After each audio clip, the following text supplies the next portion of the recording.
Nick Bryant, welcome back to the show. Glad to be here, Sean. The first episode we did was fire. Took off like a bat out of hell. And so now you're back.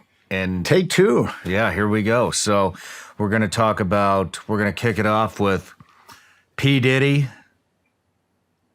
What the hell? And then you have a lot of updates on the Epstein stuff. Yeah. I have some questions as well.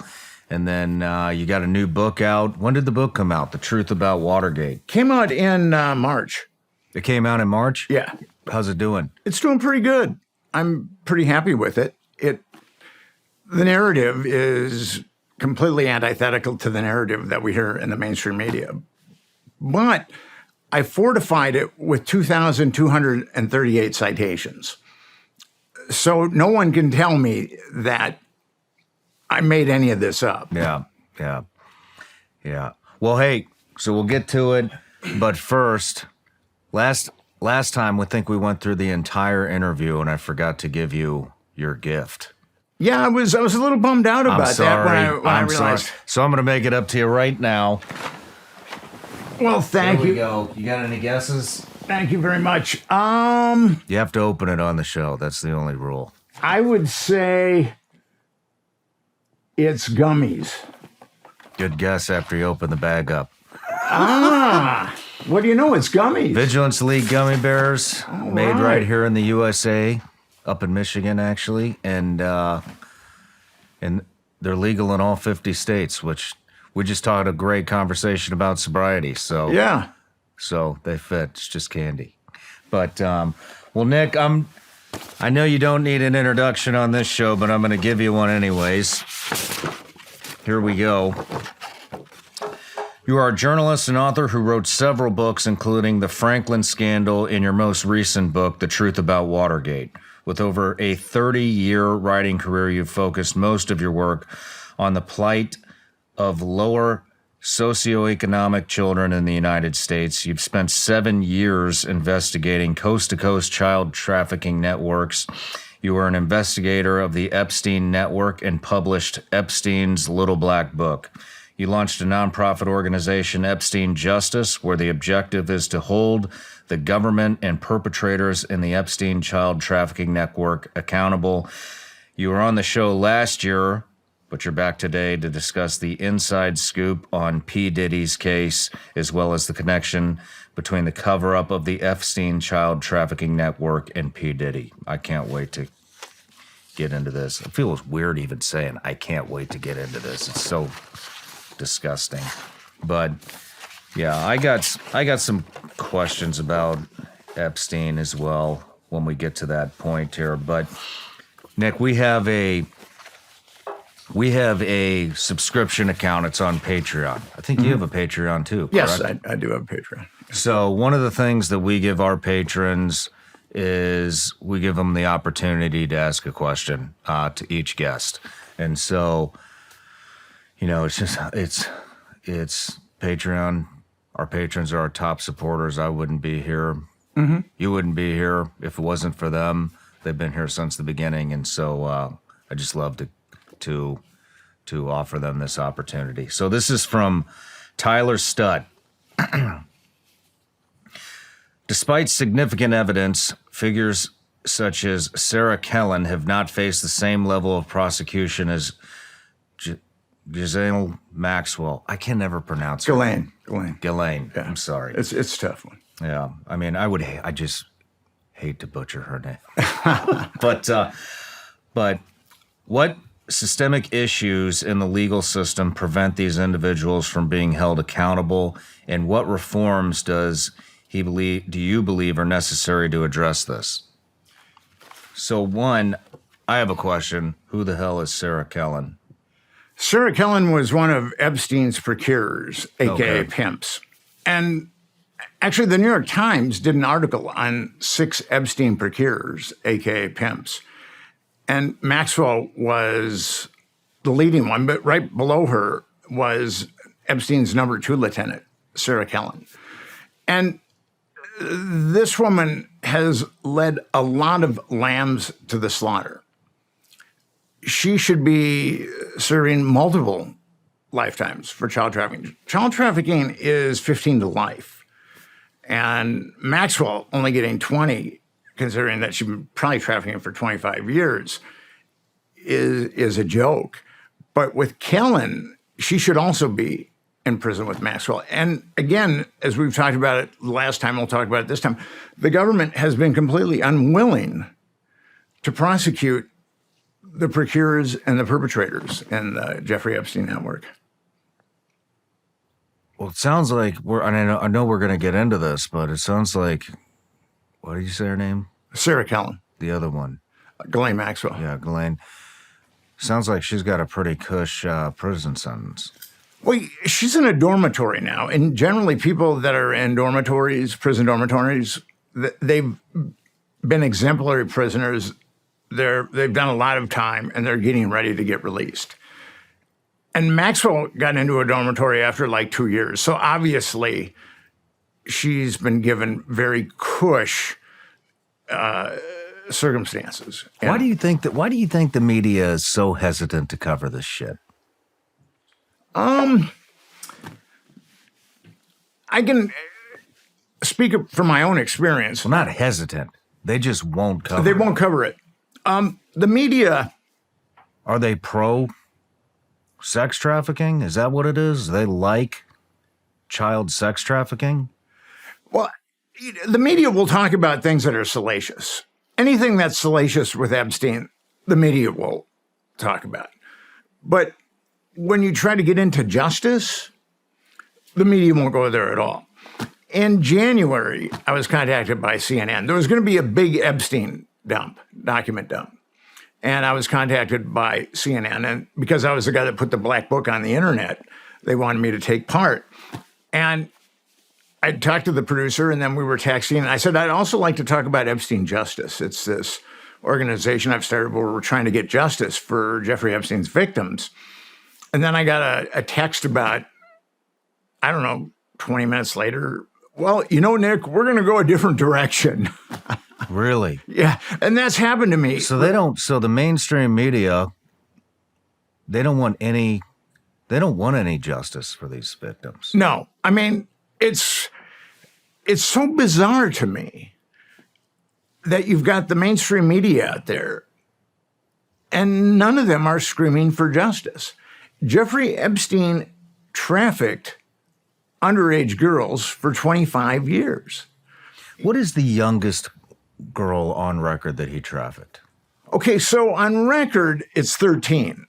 The cover story is 14, but there were girls younger than actually 13. Shit. And I know a therapist. She's an eminent therapist. Over the years, I've been researching and writing about child trafficking for 22 years.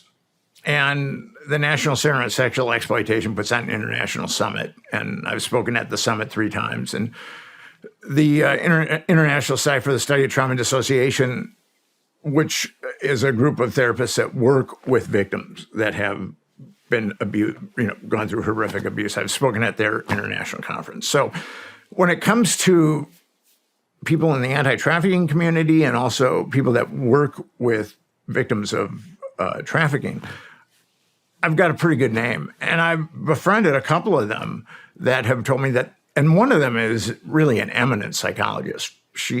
I can't, because of our confidentiality, I can't. But people would know her. And she had a victim. She was counseling someone who she felt was under 10 years old when she was trafficked by Epstein. And then I know another therapist who's an esteemed therapist, very esteemed therapist, who has another client that was under 10 years old when they were trafficked by Epstein. Now, and these kids can describe Epstein's home. They can describe parks that they were taken to by his home in New York. They know, and these 2 therapists firmly believe, now they're young women, that they're telling the truth. And the thing is, when I wrote the Franklin scandal, King and Spence, the 2 primary pimps in that network, they were into like adolescent boys. But these guys are psychopaths. Epstein's a psychopath. Maxwell's a psychopath. If you want an 8-year-old, they'll get you an 8-year-old. I mean, that's just the way it is. I mean, it's not like they're constricted by any type of morality. I mean, so how would they? I think we talked about how they got the other victims that were 16, 17. You know, how are they capturing 8-year-olds? They were just buying kidnapping them. Well, they were buying them in Eastern Europe. They were actually buying children. Epstein and Jean-Luc Brunel were buying children in Eastern Europe. And what I've seen, like in the Franklin scandal, Boys Town was being plundered by Lawrence King, one of the pedophilic pimps.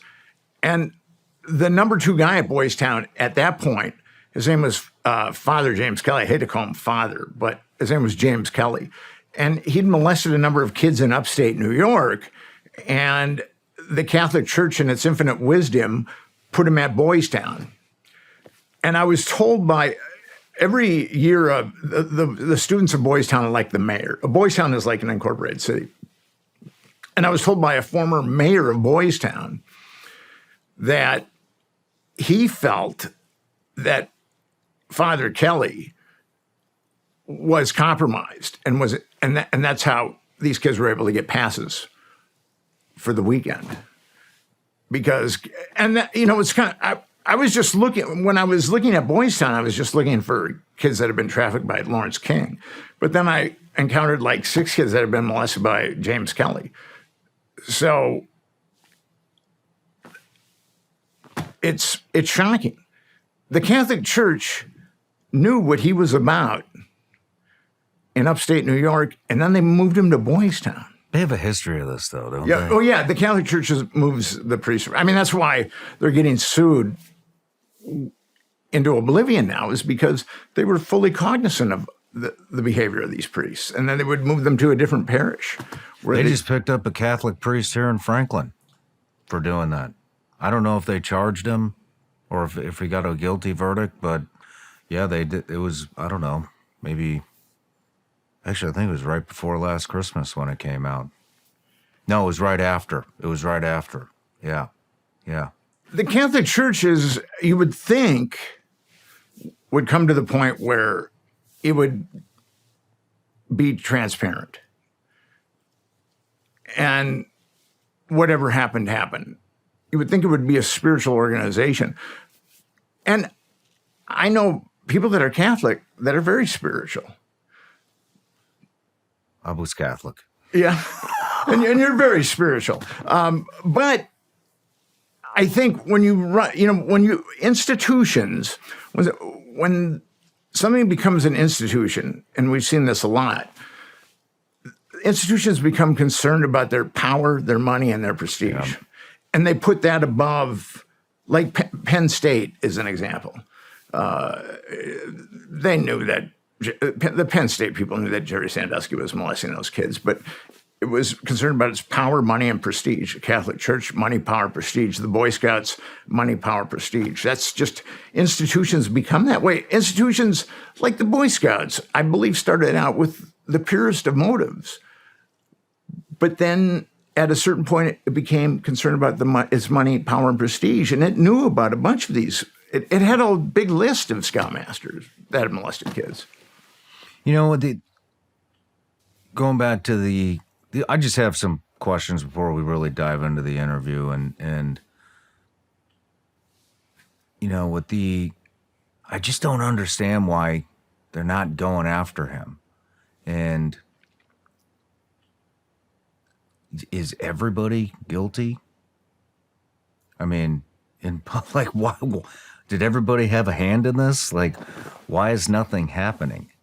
The judge almost got assassinated. What is going on? What are those paintings of George Bush throwing airplanes at 2 Jenga towers at Epstein Island? What is the painting with Bill Clinton wearing a dress and red high heels? What is that? Is that Is that a I gotcha? You better not say anything, ever? I want to introduce you to a company called Bunker. Bunker is an app developed by American patriots with over 30 years in information security. Bunker is designed to help protect you and your family from cyber threats, including criminals, big tech, and government surveillance. With Bunker, you get secure messaging, free from surveillance. Bunker connects you with only trusted contacts who can reach you. You also get secure file storage by storing crucial documents like mortgages or family photos securely, with the option to scan physical documents directly into the app. And you also have a password manager to help manage your login credentials safely. Bunker's tools help prevent identity theft, financial loss, and more. It even works without Wi-Fi or cellular service. Bunker believes that everyone should be able to communicate in private and have access to bank-level security in their daily lives. For that reason, they are even offering family and friends you invite to sign up for free for a limited time. Download Bunker now from the App Store, Play Store, or visit their website, bunker.life. That's Bunker, BUNKR.life. Use offer code SRS for 25% off, making it less than $1 a month. Download Bunker today. Listen up. No matter who wins the election, I'm still buying gold and silver. We're $35 trillion in debt, and we have a government that none of us trust. So try to protect your money while you still can. Go to SeanLikesGold.com. You'll learn about the top-rated precious metals company, Goldco, and how they can help you. They're a great company, top-rated, over 6,000 five-star reviews, and tons of awards. And they support the show. And for my listeners, you can get up to a 10% instant match in bonus silver on qualified orders. So if you're worried about your money losing value, or you just want to buy some precious metals that you can physically hold on to, something that is real, that's been around for thousands of years, Goldco can help. So go to SeanLikesGold.com. That's SeanLikesGold.com. Performance may vary. Consult with your tax attorney or financial professional before making an investment decision. There's a lot of symbolism in those. It's definitely entirely possible. Epstein had a very warped mind. But despite that, he pandered to other people with warped minds. And perhaps he had insights. I believe Epstein was intelligence, for sure. And he was in a very high strata of intelligence. And when Clinton was president, Epstein was providing him with women. He was signing into the White House and providing him with women. I don't think that they were minors, but they were definitely young women. So even when even when Clinton's the president, Epstein is delivering women to him in the White House. So someone like that has a lot of dirt on a lot of people, knows a lot. Yeah. So what, is he holding the entire U.S. government on blackmail? Well, obviously not anymore. The thing with Epstein, and this is where people don't really understand.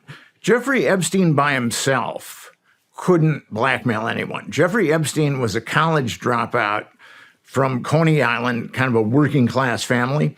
A guy like that couldn't blackmail the most powerful man in the United States and the world. He has to have an organization behind him. And that organization tells people, if you harm Jeffrey Epstein, there's going to be retribution. That's the only way that Jeffrey Epstein can blackmail some of the most powerful men in the world, is if there's an organization behind him that has a lot of power. What organization was behind him?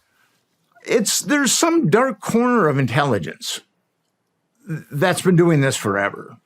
And I don't know what you'd call it. Some people would call it the deep state. I don't know. I'd call it some dark, malignant corner of intelligence.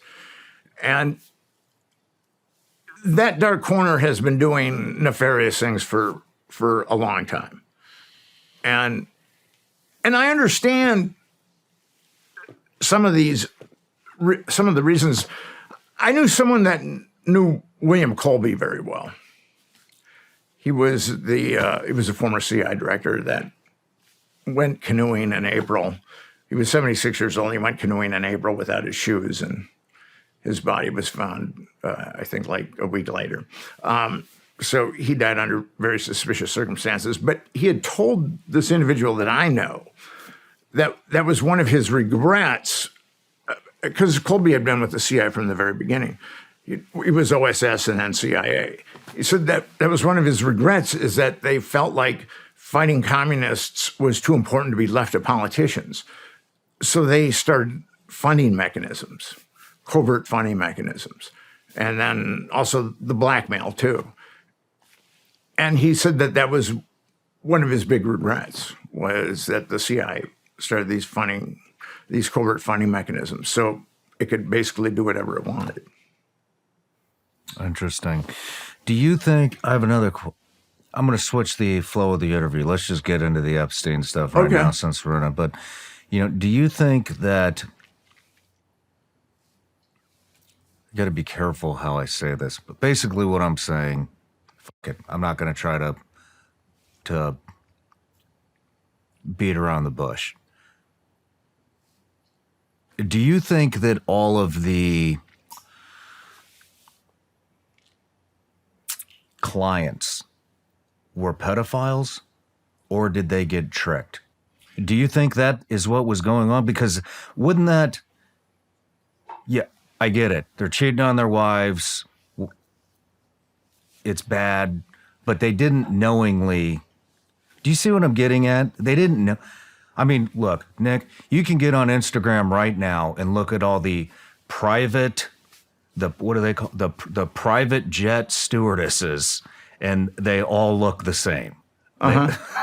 If you see, you know what I'm talking about. I don't. No. Well, I'm not much of an Instagram guy, so. They look like they just walked out of the strip club and jumped on a jet yeah. And so that's what so we know what's going on private jets, okay? I mean, it's pretty obvious what happens with those type of stewardesses. And so it may not even be uncommon. I mean, I don't know. I don't fly around on private jets, but it may not even be uncommon, for that to be, part of the flight routine, right? And so maybe this is just another flight where they're used to this happening, but this time it's, that was a 17-year-old, by the way. You're on camera, because wouldn't that turn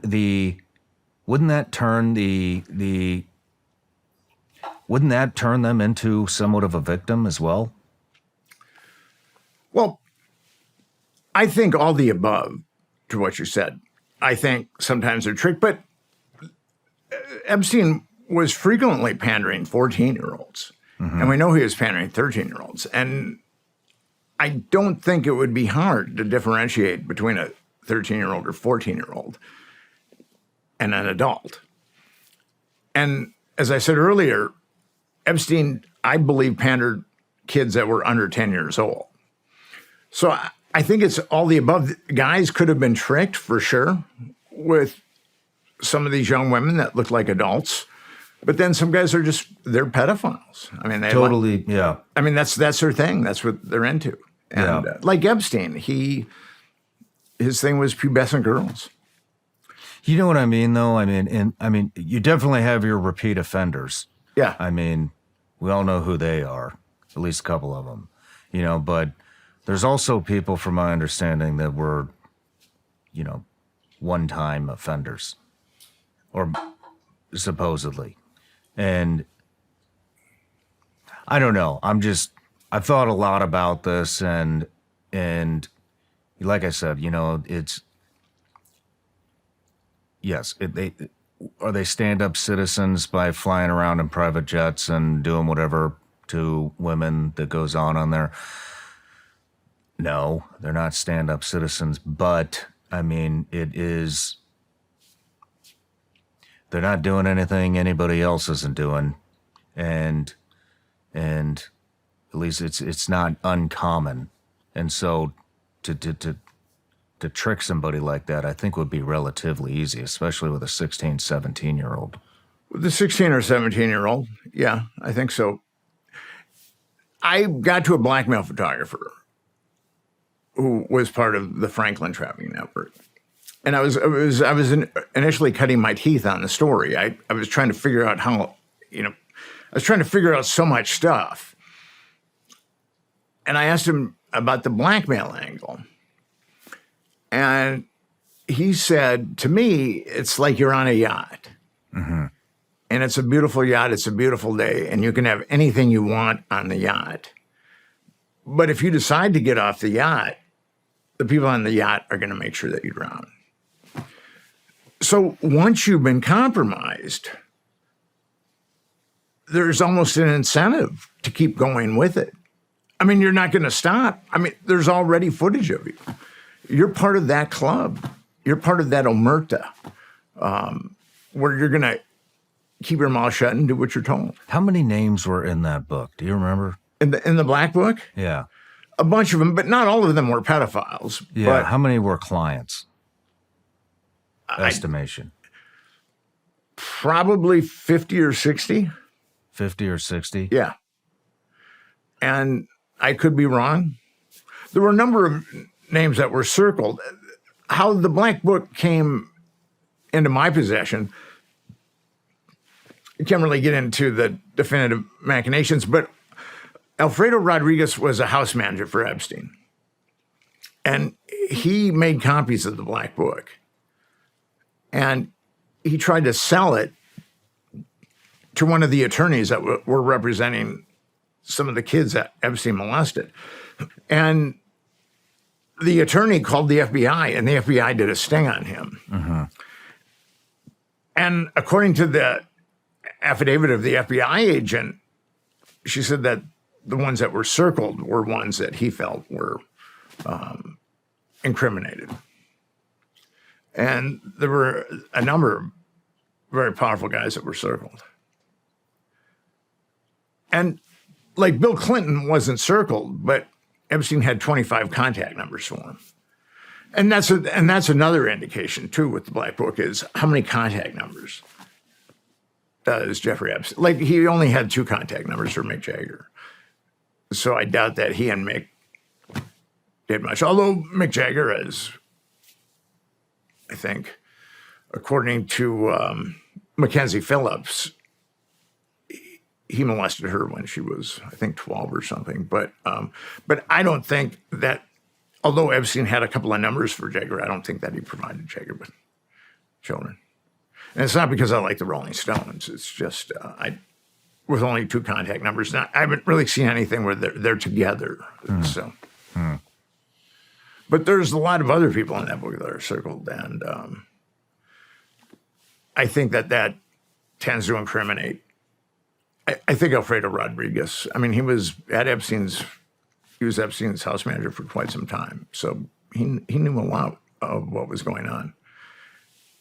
And then the FBI ultimately impounded the book. And then I got it from some people who got it from the FBI. And it really shows the breadth of his social connections. Now, people have argued that it's kind of funny.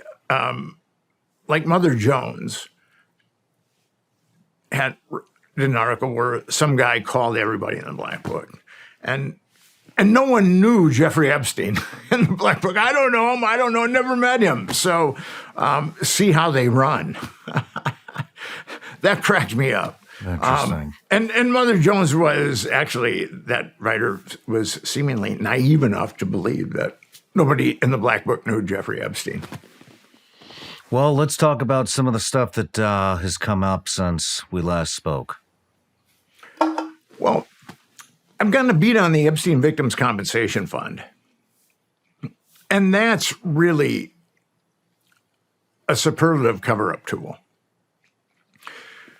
There's 225 women have applied for settlements from the Epstein Victims Compensation Fund. And the fund has awarded 150 settlements. 8 women have declined. But if you get a settlement from the Epstein Victims Compensation Fund, you've got to sign an NDA, which says that you will not go after any of your other perpetrators. So it's shutting down. Meaning? You can't go after anybody else. You're going to get this settlement. Anybody that was in that black book is off limits to everybody who's signed. Yeah. And that the Epstein Victims Compensation Fund was started by Jordana Feldman and then David Boies. And David Boies is a power broker attorney in New York. Well, he's a famous attorney. But David Boies has a very, very dark side. And we don't even know the criteria that they use for awarding settlements. These two therapists who I talked to, they helped their clients apply for the victims' compensation. The therapists who had the clients that were under 10 when they said they were trafficked by Epstein, they were not awarded any kind of settlement, even though one of the kids knew a lot about the inside of Jeffrey Epstein's home. And both therapists who I've talked to felt that they weren't awarded any money because it went against the cover story. The cover story by the mainstream media is that the kids were 14. There wasn't anybody younger than 14. That's the mainstream media. So because it went against the cover story, those clients weren't awarded any money from the victims. And we have no idea, as I said, of the criteria that's used. I mean, it's really random. And some get 6-figure settlements and some get 7-figure settlements. We don't really know. I mean, it's not transparent at all. And it's this attorney that's in charge of it? Jordana Feldman and David Boies were the architects of the Victims' Compensation Fund. Where's the money come from? Epstein's estate, which has a lot of money. And David Boies has shown that he's not an exemplary paragon of ethics. How so? He's quite fond of using Black Cube, the retired Mossad mercenaries. He represented Harvey Weinstein. And Rose McGowan was one of the first actresses that came out and said, she'd been molested by Harvey Weinstein.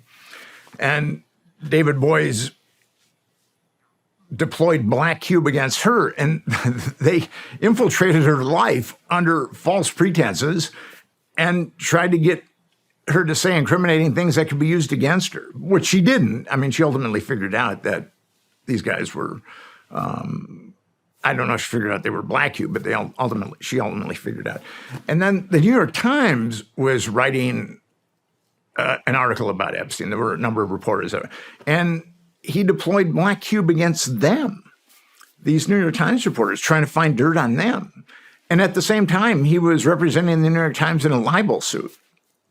I mean, total conflict of interest, but it wasn't even a speed bump. And David Boies, Theranos, Elizabeth Holmes, the charlatan who came up with Theranos and how it was going to be able to take your blood and tell you everything that you needed to know about your life. People started to attack her, and David Boies deployed Black Cube on them, too. He was actually on Theranos' board. So this is the kind of guy that we've got that's overseeing the victims' compensation, the Epstein Victims' Compensation Fund. Wow. When did you find out about Black Cube? At some point between the last time I was here. And how would you describe them? Well, they're retired Mossad agents. Only Mossad agents. I think they're out of Israel, so they might be other type of Israeli intelligence agents, but definitely retired Mossad. And they do dirty deeds. But they don't do dirty deeds done dirt cheap. They just do dirty deeds, and I think they charge an exorbitant amount for them. And we've got David Boies using Black Cube to protect Harvey Weinstein, and the same guy is one of the architects of the Epstein Victims Compensation Fund, which really shows pretty much right out of the gate that something is seriously awry with the Epstein Victims Compensation Fund. Yeah, yeah. What? So I mean, how do they operate? How does Black Cube operate?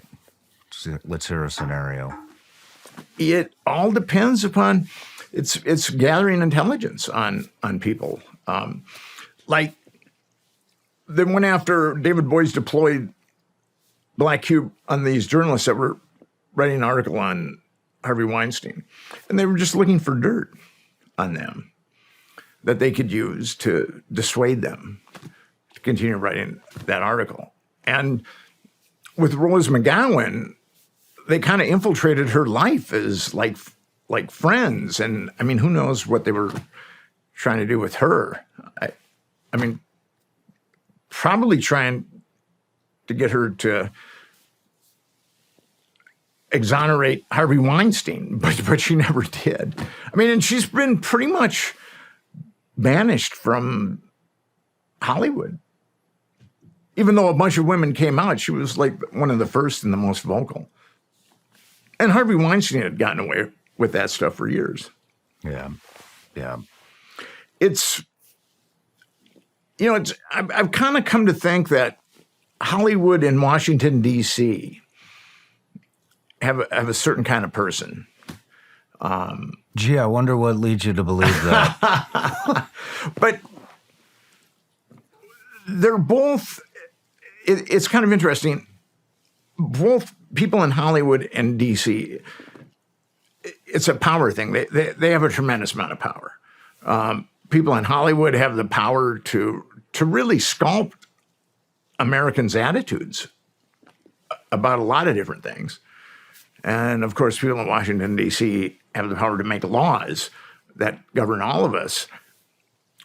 And Hollywood Babylon, there was a book written by a guy named Kenneth Anger, kind of a nasty piece of work, but he wrote a book called Hollywood Babylon. And someone needs to write a book called Potomac on the Sodom and Gomorrah on the Potomac. I mean, I think that would be a good book. That might even be one of my next books. I don't know. Sodom and Gomorrah on the Potomac by Nick Bryant. It'll be a good one.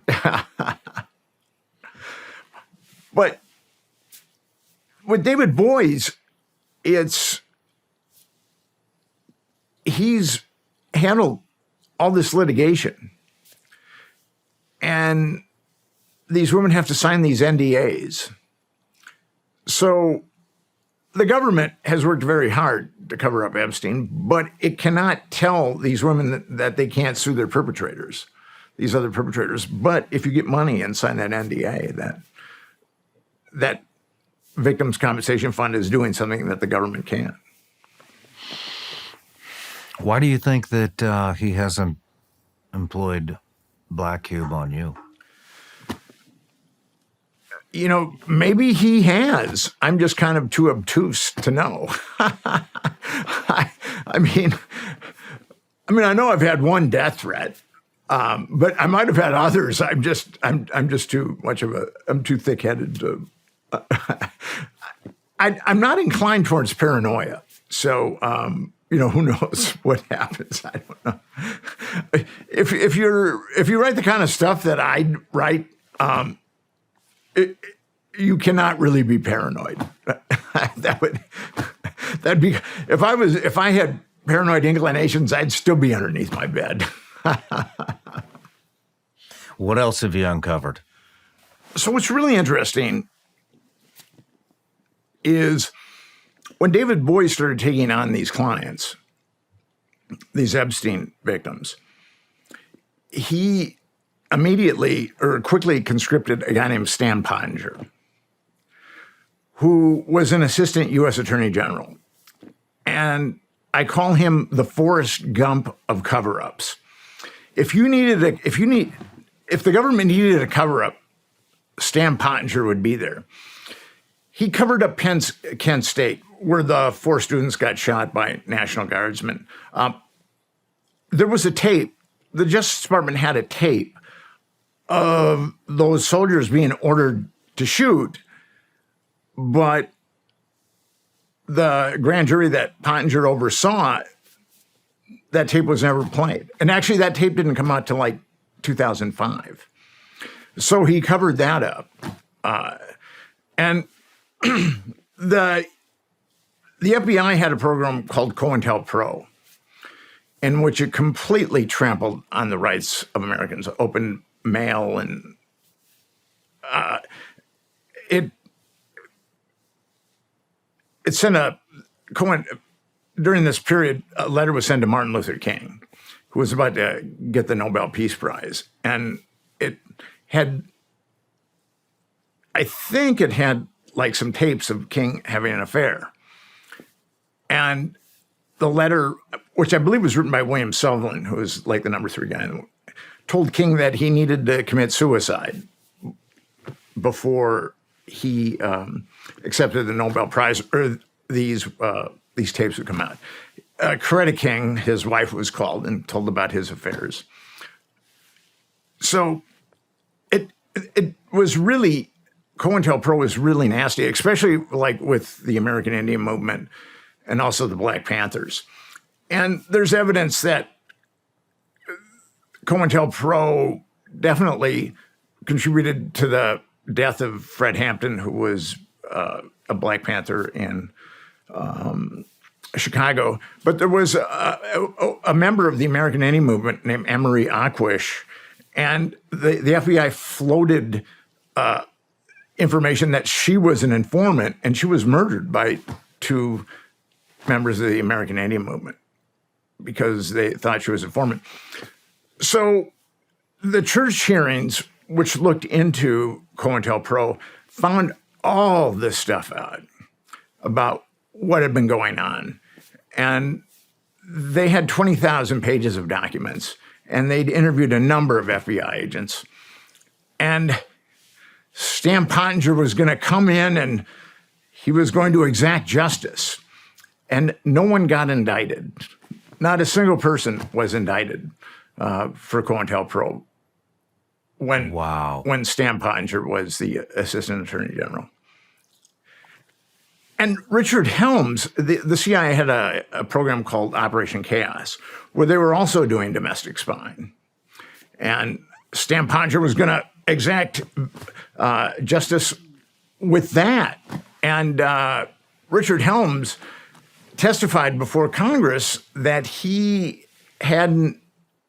that no Americans had been spied on, and then the church hearings found out that a lot of Americans had been spied on, and their mail had been opened and other things.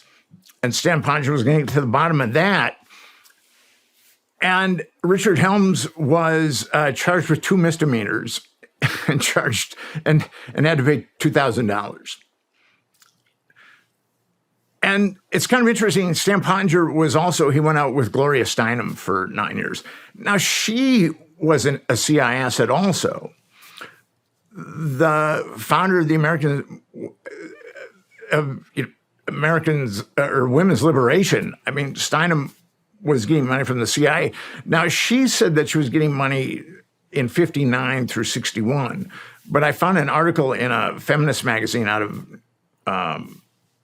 San Francisco that she was getting money from the CIA for the majority of the 60s. So her and Stan Pottinger were a couple.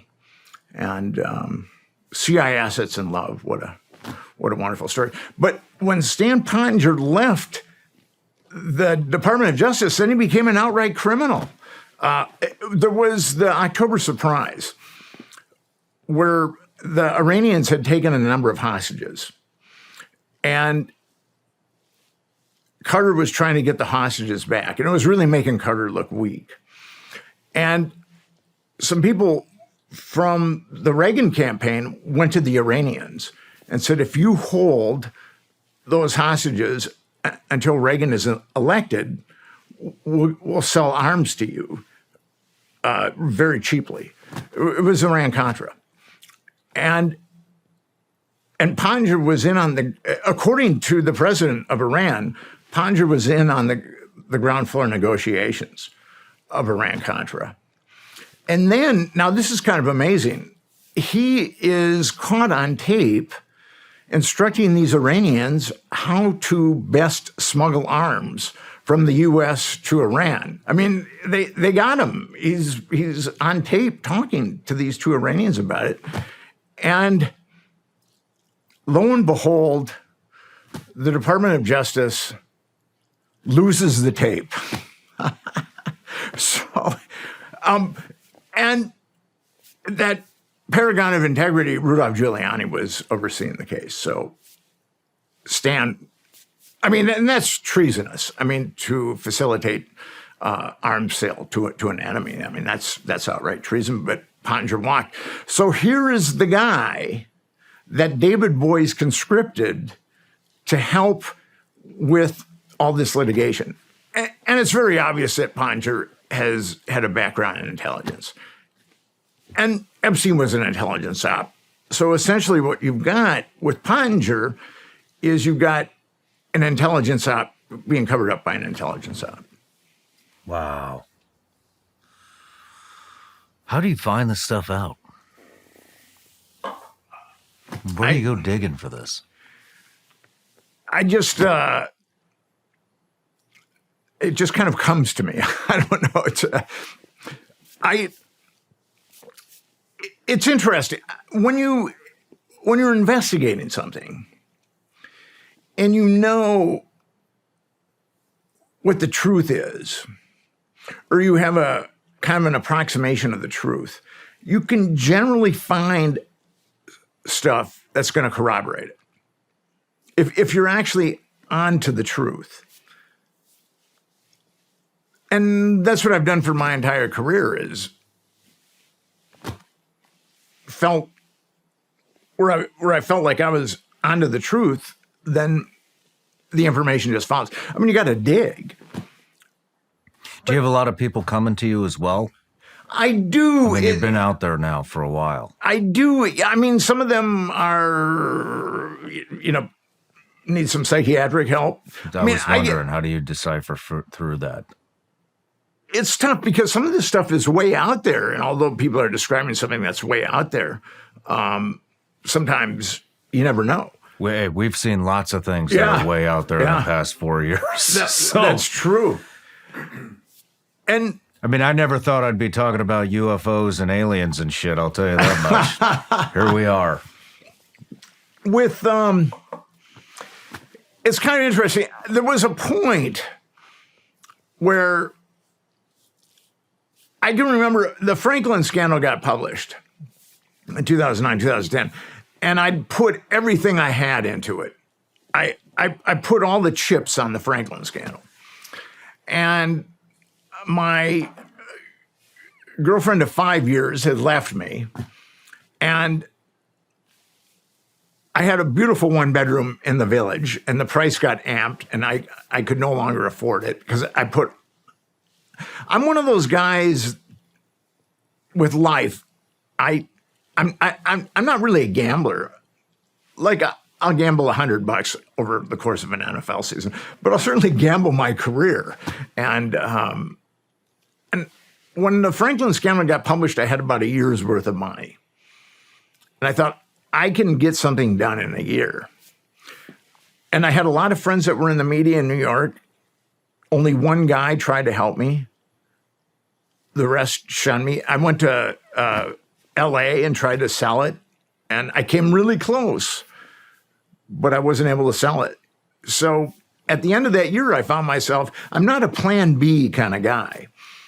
I moved to New York City with like, I don't know, 15 or 20 grand. And I started I'm from Minneapolis. I had a lot of stuff published in Minneapolis. So by the time I got to New York, I had a pretty good portfolio. And I moved into this studio apartment that I called The Cave because it had no light. It had windows, but then there was a wall right next to the windows. So, I mean, I had to open the door and look outside to see, if it was raining or sunny or whatever. So I was living in The Cave, and my rent was like $750 or something like that.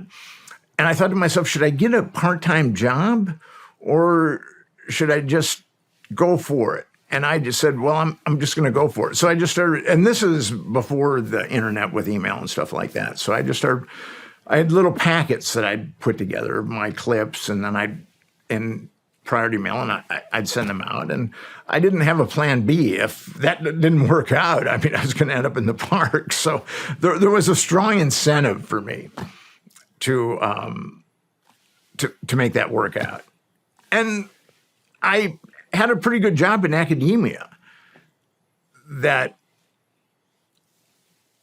I just kind of walked away from. Well, I mean, it was kind of mutual, I think. That was very secure, but I'd reached a point where I just wasn't compatible with it. So the plan A there was, move to New York, and if I didn't succeed, I didn't have a plan B. So when the Franklin scandal was published, I just thought I'm going to make plan A work. And because I'm not a plan B kind of guy, but plan A did not work. And I found myself living in a hovel in Brooklyn. Wow. And now I don't have anything against Brooklyn, but I was there for about a year, and that was kind of a hard time for, because I had to kind of restart my career. Gotcha. And one of my friends who was kind of a big shot at a network, he was the only one that apologized to me. That said, Nick, I'm really sorry. I could have been a better friend to you when you went through all those difficulties. Yeah. So one of my friends in the media, that's it, said, I'm sorry that I banished you from my life. Man. Well, I hope you stay hot on the Epstein trail. One more question before we kind of move on to P. Diddy. Do you think Epstein killed himself? In the Franklin scandal, there were two primary pimps. There was Lawrence E. King, and he kept his mouth shut, did 10 years, and then he had a no-show job waiting for him at a BMW dealership in Alexandria, Virginia. And then there was Craig Spence, who was really the blackmail side of things. And the thing about Epstein and Spence, there was so much media on Epstein that he could not be a blackmail artist. If everybody knows that his homes are equipped with audiovisual surveillance and he's got young girls, I mean, people are not going to wander into that honey trap. And the same thing happened with Spence. But both of them had a tremendous amount of media on them. Now, Spence killed himself. People think that he was suicided. My take on Spence is that he was given the choice. Either you can kill yourself or we can kill you. And he checked into the Boston Ritz, and he wore a tuxedo, and he took an overdose of nortriptyline, which is antidepressant. And then he had a clipping next to him about CIA agents being called before government bodies to testify, because he was called before a grand jury to testify. I think he ducked it. I don't know whether or not he was part of that grand jury. And I think Epstein, the same thing happened with Epstein, that he had become there was just too much notoriety on him. And you think he got the choice? I think so. You think they relaxed the security so that he could make that decision himself? Yeah, I mean, the thing about Epstein, I've had some networks call me, like Vice called me and said, we'd like to talk to you about whether or not Epstein killed himself. And I said, to me, that's kind of like a red herring, because the most important thing with Epstein is that the government is covering up child trafficking, and all these perpetrators have molested all these little girls with impunity. That is the most important thing. And I think that his death is a way to steer people away from that. So, I mean, with Epstein, if he didn't kill himself, I'm sure he had some help.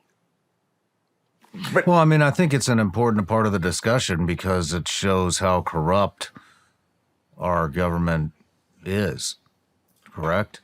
And what they will do to keep this from seeing the light of day. Well, William Barr was the and to Attorney keep General. themselves from being prosecuted. It's William Barr was the Attorney General under Trump that covered all this up. And that guy is really dirty. Your viewers, Google William Barr, and there's going to be a lot of dirt that comes up about William Barr. And what's really interesting about William Barr is the Franklin scandal was covered up by the Bush 1 administration, that network. And Richard Thornburg was the Attorney General, and William Barr was the number 2 guy. And then ultimately Richard Thornburg went to run for Senate in Pennsylvania, and then William Barr became the Attorney General. And he covered the Franklin Network up. There were 2 federal grand juries that covered the Franklin Network up, one in Nebraska and one in Washington, D.C. And then lo and behold, he's Trump's Attorney General covering up the Epstein Network. And it's really interesting because Donald Barr, William Barr's father, hired Jeffrey Epstein in 1974 to teach at Dalton School. And Epstein was not qualified. He was a college dropout. And Dalton is one of the most exclusive preparatory schools in the world. And what I found, okay, so I was looking through, Interlochen is like an art school in northern Michigan. And they have a summer camp. And I've got a picture of Epstein. And this is weird. It's a yearbook, but it doesn't have any names. But there's a picture of Epstein, a young Jeffrey Epstein in 1967. And then there's someone that looks like William Barr or a doppelganger of William Barr attending that camp that year. And your viewers can go to my website and I show the pictures, and then I juxtapose the picture of who I believe is the young William Barr with the old William Barr. Now, Interlochen has said that William Barr didn't attend that camp, but it couldn't say that Epstein didn't attend the camp because Epstein gave them $500,000 to build the Epstein Lodge, which is no longer the Epstein Lodge. But it's interesting. So there are those 2 pictures, and then 7 years later, Barr's father hires Epstein to work at Dalton School. And I don't know if he molested any girls there, but he was certainly, according to what I've read, he was very inappropriate. Epstein? Yeah, with some of the girls there. Man, this shit just keeps getting deeper and deeper. Well, that's why I formed Epstein Justice. I have seen these pedophile networks at work. I've seen them covered up. I've done 2 podcasts on the snow killings, which it was a huge pedophile network. And Francis Sheldon was a wealthy guy, and he ran it. And he bought an island. This was like an Epstein Island before Epstein. And this was in the 70s. He bought an island and had a runway built, and he would fly kids to the island where they'd get molested and he'd make child pornography. And there were 4 kids that were dumped on highways or roads within a 11-month period of time. And I think that there were a number of pedophiles in that network that definitely knew about it and probably participated in killing all of them. The killings were pinned on Christopher Bush, and Christopher Bush ostensibly committed suicide, but there was no blood splatter. I mean, the whole thing was really poorly staged as far as like suicide. It was kind of a ramshackle exploit. But there's that network. Francis Sheldon, nothing ever happened to him. I mean, he went to Amsterdam, and then he ultimately ended up at an orphanage in India, where he could molest kids to his heart's content. There's the Franklin Network. There's Epstein Network. I mean, all these networks have been covered up. Man. And we as Americans... I mean, all of these networks. I mean, did you watch that movie, The Sound of Freedom, by chance? Yes. I interviewed Jim Caviezel. Uh-huh. They took it down. They took the video, I just looked it up, had like 1.8 million views. Pulled it. Just like, no warning, no nothing. Too much traction on this subject. No reasoning. They just pulled it down. I mean, so with Epstein, Alexander Acosta was the U.S. attorney for the District of Southern Florida. And he had a list of 36 Epstein victims. I have the list. And he was going to impanel a grand jury to go after Epstein, but he was told to stand down because Epstein was intelligence. And I believe that constitutionally there are only two people that can tell a U.S. attorney to stand down. One is the president, one is the attorney general. I mean, the message can be delivered by the president or the attorney general, but it has to emanate from one of those two positions. So that is very telling of how much power is there to cover up Epstein. According to state and federal law enforcement, not a single child was molested by the pimps that ran the Franklin scandal. Not a single child.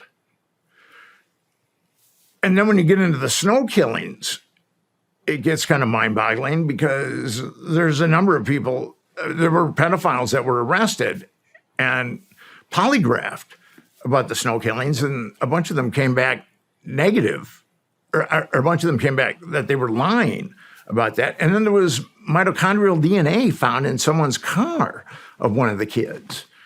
But after Christopher Bush was ostensibly committed suicide, that was it. That was the end of the investigation. A task force was formed, and they didn't make one arrest. Man. So this is something that we have to take care of. Last time I was here, the CDC, Centers for Disease Control, says that 25% of underage girls have been molested, and 5% of underage boys. Now, most people believe that underage boys is way underestimated. But right there's 50 million Americans. If you're talking 25% of women and 5% of men, that's 50 million Americans that have been molested as underage boys or girls. Yeah. So this is a huge problem that we have to deal with. And it's difficult to know how many kids are trafficked, but I've seen some numbers that look relatively strong that indicate like 300,000 kids are trafficked in the United States. And where there's a misnomer with people is that they think that like they're Mexican kids or Eastern European kids. That's not the case. 85% of children that are trafficked in America are American children. Man, that is very painful to hear. But Nick, let's take a quick break. When we come back, we'll dive into P. Diddy and the connection between him and Epstein. Okay. Folks, there's a great deal right now to help motivate you to take action and improve your sleep. My friends over at Helix are offering all of my listeners 20% off their entire mattress line. You see that I've been on the road traveling a lot this year, and I always look forward to coming home to my own bed and getting a great night's sleep. Hotels can be great, but I always cannot wait to get back to my Helix mattress. My wife and I spent time searching for the right fit for our lifestyle, and Helix mattresses made it super easy. In just a few minutes, the Helix team learns about your sleep patterns and recommends the right mattress for you so you get the perfect match. From the position you sleep in to your body type or your unique needs, Helix will recommend the right mattress for you. Visit helixsleep.com/SRS to start your match today. And as I said, they're offering 20% off to my listeners. That's helixsleep.com/SRS. When I first started podcasting, opening an online store is something I knew I needed to do, but I had zero clue on where to start. Tried all these different platforms, and then I found Shopify. Shopify made the entire setup process fast and easy, prompting me to do everything like set up products, create blogs, and connect my social media. Because of Shopify, my online business runs more smoothly than ever. It's simple to manage and powerful enough for everything I need. I've tried just about every platform you can think of, and Shopify is my go-to every time. Upgrade your business and get the same checkout we use with Shopify. Sign up for your $1 per month trial period at shopify.com/Sean. That's all lowercase. Again, go to shopify.com/Sean to upgrade your selling today. That's shopify.com/Sean. All right, Nick, we're back from the break, and we just covered a whole bunch of Epstein stuff. What do you got on P. Diddy? That's the latest thing in the news. Sounds like there may be some type of a connection there. Let's just start at the very beginning with him. So P. Diddy, he's an interesting story. His dad was a drug dealer who got shot. I've been told the contract was sanctioned by Frank Lucas, but I'm not sure. And then he and his mom moved north of New York City, and I believe he went to Howard for a couple of years, and he dropped out. And then he did various things for various record companies. And then in 1993, he and Clive Davis founded Bad Boy Records. Clive Davis, how do you describe Clive Davis? There's an infomercial about him now, which is a document. It's being called a documentary. And it makes him look like this benign octogenarian that's helped all these rock stars with their careers. But people in the music industry really don't like Clive Davis, most of them. And his criminality is kind of amazing. He got busted. He's been for filing false tax returns 3 times and then defrauding the IRS 3 times. He was involved in the biggest payola scandal. That's when record companies give money to radio stations to play their songs. Mm-hmm. He was part of the biggest payola scandal of all time as president of ABC Records. And then there was a Genovese crime guy named Pasquale Falcone, and he got busted smuggling 22 pounds of heroin into the United States. And the Justice Department started digging into him, and they came across all these shell companies that he headed, and Clive Davis was funneling money from ABC Records to these shell companies. So I've just told you about 2 decades worth of criminality by Clive Davis, and that guy has not spent one night in jail. That's what's amazing about him. So in 1993, I think he takes P. Diddy by the hand and they get on the yellow brick road. And P. Diddy has been engaged in all kind of criminal behavior, but nothing has come out. And I believe for Clive Davis, this is just my surmise, for a guy to commit as many felonies as he's committed and not spend a day in jail, I believe he's working for the government on some level as an informant. I mean, who knows? But so he... An informant for what? What makes you think he's working for the government? I would say like an informant for the FBI or... For what? What would they be collecting? I mean, a guy in that position, I'm sure has quite a panoramic view of certain types of corruption and criminality. Where? In what realm? In the music realm. Do you think the FBI is actually interested in the music realm? Yeah, I mean, there's all kinds of laws on the books about what people can, like the payola scandal. It's against the law for people to give money, for record companies to give money to radio stations. And who knows? I mean, I've heard that that's still going on, but the FBI might want. It's difficult to know. I mean, the FBI might want to enforce that law. I mean, the Epstein stuff totally makes sense to me. It totally makes sense how that guy would be in intelligence and in holding as many U.S. politicians and elites as they possibly can with blackmail. That makes perfect sense to me. I'm not familiar with this man.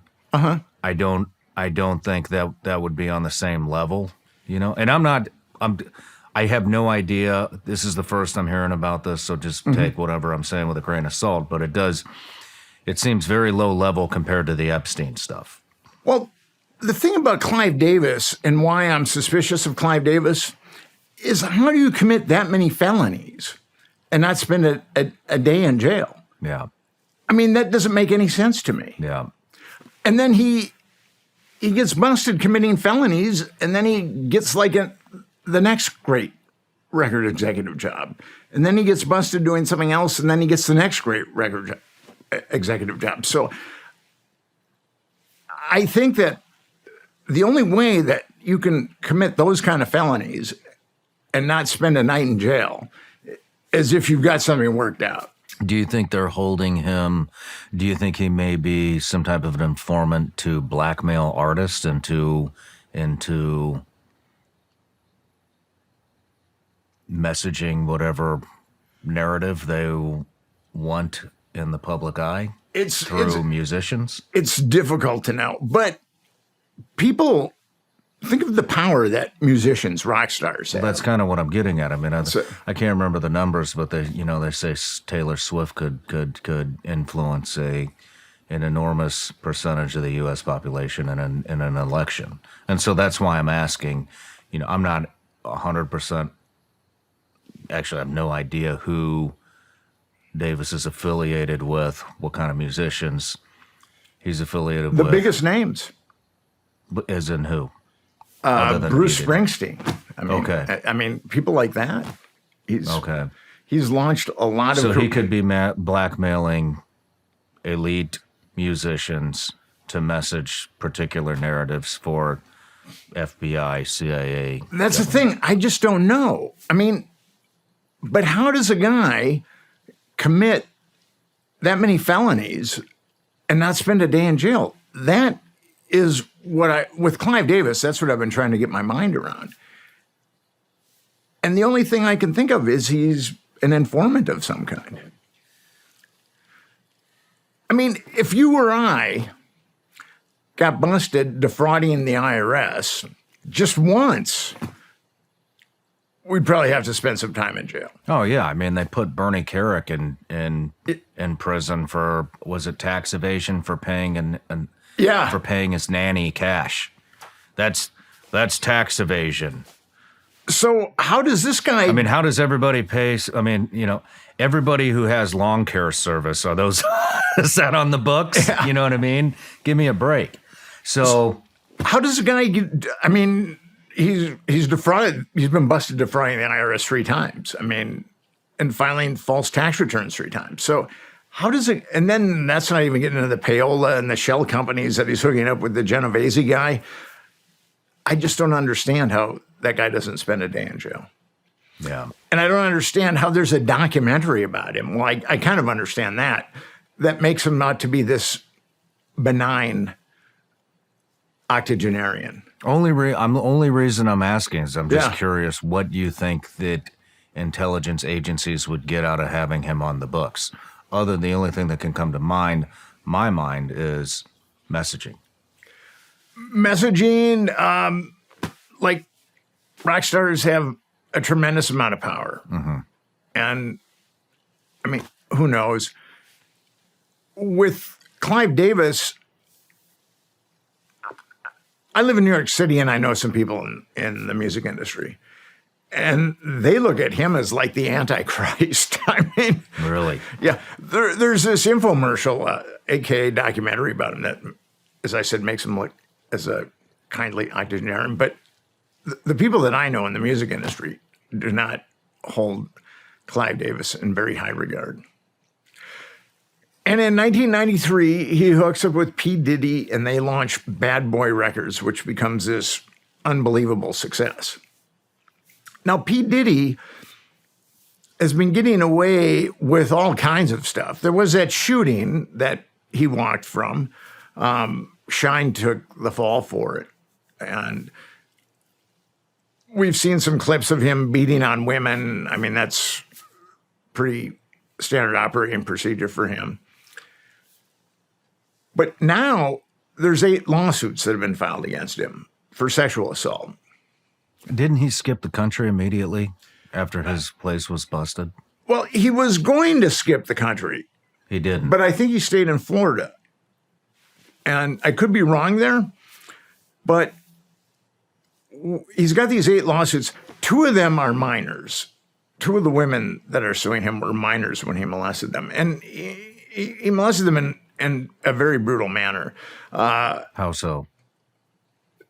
Well, they were minors and he was very forceful. And then the 5th lawsuit has been filed by Little Rod, who also claims that he was sexually assaulted.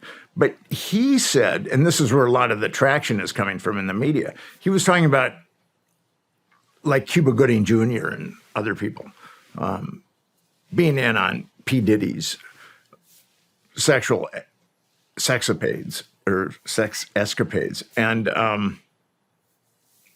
Little Rod said that P. Diddy was trafficking minors too. So we've got 3 accounts of P. Diddy trafficking minors. And his houses in LA were searched and Miami. And there was hidden cameras. And Homeland Security, it's kind of strange. Homeland Security were the people that like spearheaded the investigation. It's usually the FBI that does that.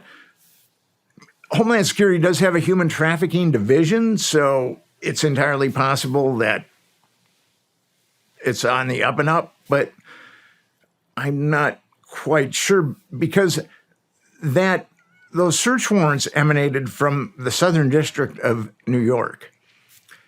And why would the Southern District of New York execute search warrants in LA and also Miami? Why wouldn't they just have the U.S. Attorney for Los Angeles or Miami execute those search warrants? And the fact that they emanated from the Southern District, that the U.S. Attorney there is Damian Williams. And Damian Williams, because it's Damian Williams, we know the fix is in. And this is the nexus between Epstein. Damian Williams is the nexus between Epstein and P. Diddy. Interesting. Williams was the one, the trial of Maxwell, there were 4 Epstein victims that were called to testify. Now, those victims had only been molested by Epstein and Maxwell. They had not been molested by any of the power brokers. That was a very carefully choreographed trial. And I know a woman who covered that trial for a media outlet, and she agreed with me that it was very carefully choreographed. And Damian Williams oversaw that. He was a U.S. attorney that oversaw that trial. And he made sure that no one could be indicted other than Maxwell. And so now he's in charge of the P. Diddy investigation. And Interesting. And he's ostensibly, there's a grand jury now that's been impaneled to look into the P. Diddy investigation. So with grand juries, a special prosecutor is chosen for a grand jury. And grand jurors are just people that have shown up for jury duty and have been called to a grand jury. So special prosecutors can really twist the opinions and minds of grand jurors because only the evidence that the special prosecutor wants shown and only the witnesses that the special prosecutor calls, that's the information that the grand jurors get.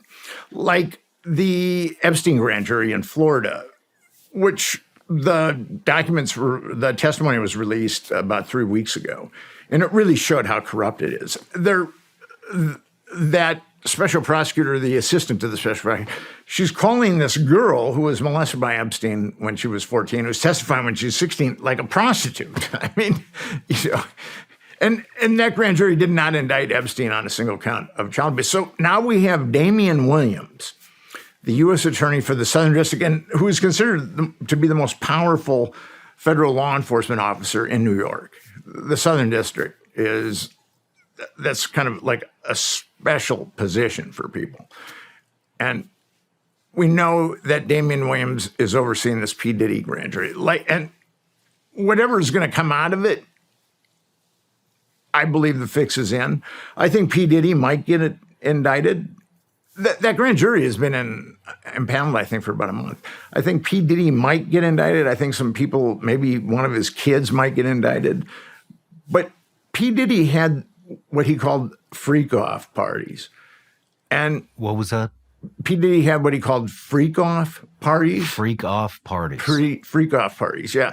Where there would just be like a bacchanalian orgy, essentially. And politicians went to those parties. Celebrities went to those parties. Sports stars went to those parties. And he had that hidden audiovisual blackmail thing going on, like Epstein, like Craig Spence. And I just wonder, getting back to Clive Davis, did he get into that via Clive Davis, or did he just come into it by himself? But again, is P. Diddy going to be blackmailing?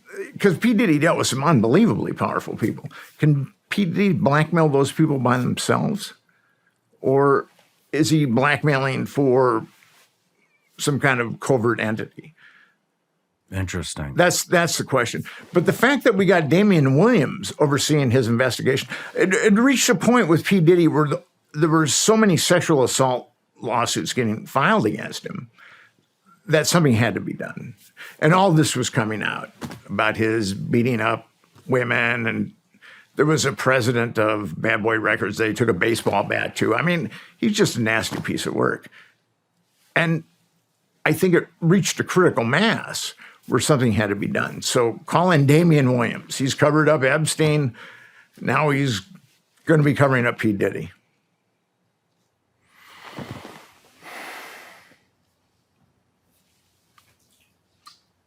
Yeah, that is a interesting commonality between the two, for sure. And here's another nexus. Damian Williams, his parents were Jamaican.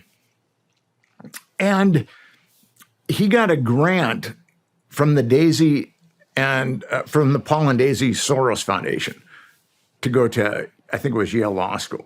I think he got like $90,000 from him. And that's Paul Soros is the brother of Peter Soros. And what I find, now this could be something really ominous, or it could just be a very strange coincidence. On the board of the Paul and Daisy Soros Foundation is Peter Soros, Paul Soros' son, and Peter Soros' nephew. And he is circled twice in Epstein's Black Book, not just once, but twice. So is there something really ominous that's going on there, or is that just a coincidence that Damian Williams gets this huge grant from the Paul and Daisy Soros Foundation and Peter Soros is on the board and Damian Williams just goes on to cover up Epstein? These are one of those things that You never know. But it's certainly quite a coincidence. So there's a couple of nexuses there between Epstein and P. Diddy, although Damian Williams is certainly the common denominator. Do you know what politicians went to the parties? Is there any documentation of that? There is, I mean, Where would people find that documentation? It's coming out on the internet and various news organizations. Is it real? I think so.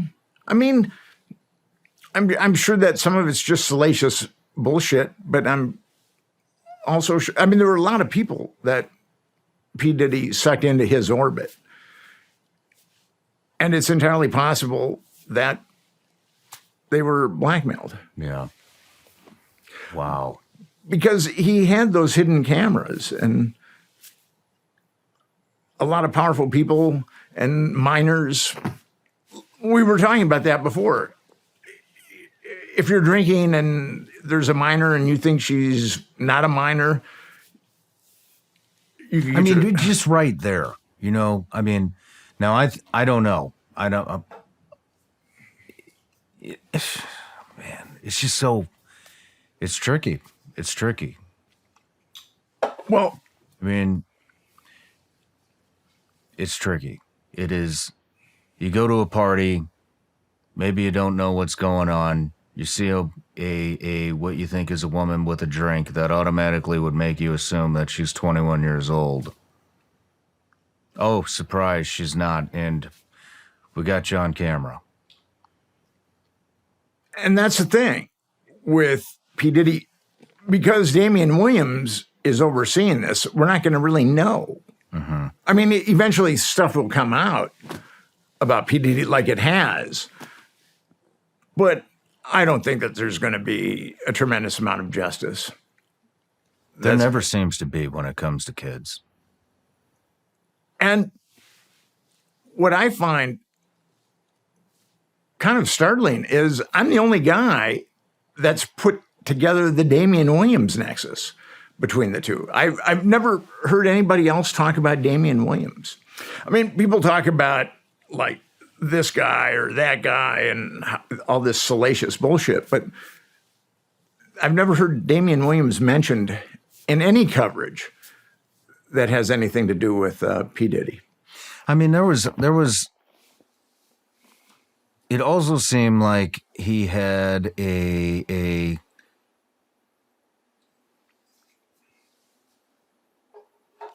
being very addicted to power and control, because there are also, and correct me if these may be rumors, but I think it does come out. I mean, wasn't he having junior artists sodomize him on camera and such?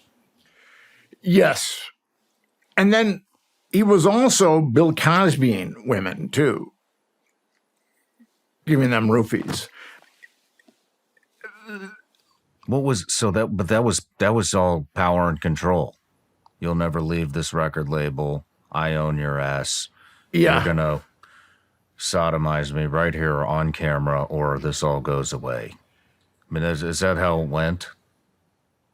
Now, I haven't really found the particulars of it yet like that, but it wouldn't surprise me. I mean, when we're talking about P. Diddy, we're talking about a thoroughly reprehensible individual.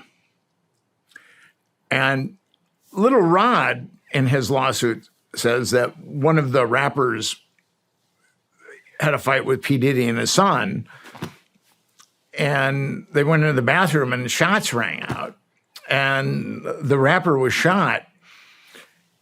And P. Diddy told Little Rod and some other people to move him outside of the studio and say that he'd been hit by gunfire from a drive-by shooting. And actually, it was reported in LA that he was hit by gunfire from a drive-by shooting. And here's the thing with that. How are cops going to not be able to differentiate someone shot at point blank and then shot by a drive-by shooting. I mean, that would be pretty easy Yeah. to show the difference, but that's how it's down. It's down, and according to the mainstream media, it's down as a drive-by shooting. And nothing happened. And what's really, I find troubling, shocking, his head of security, Fareed Muhammad, was the head of security for Michael Jackson. So there's a guy, Fareed Muhammad, there's a guy that knows how to keep secrets. You know, it is, man, these aren't coincidences. I mean, you reach so many coincidences that, I mean, what can you extrapolate? But I would say that Fareed Muhammad is a guy that knows how to keep secrets.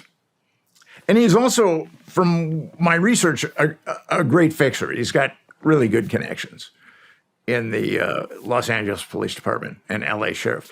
The kind of connections that would enable someone who is shot at point blank range and then it's reported that they're shot by a drive-by shooting, those type of connections, to be able to pull something like that off.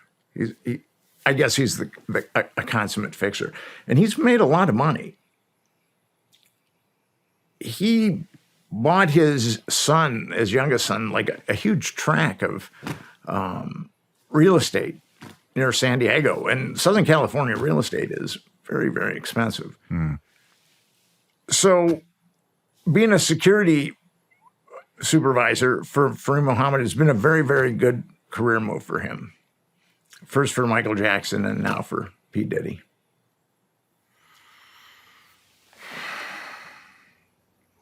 Wow.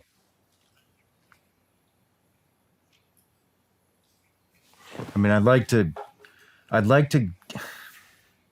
man. So you think it was an intelligence op? Again. P. Diddy? Yeah. I mean, the fact that Damian Williams is involved, if Damian Williams wasn't involved, I would be kind of agnostic.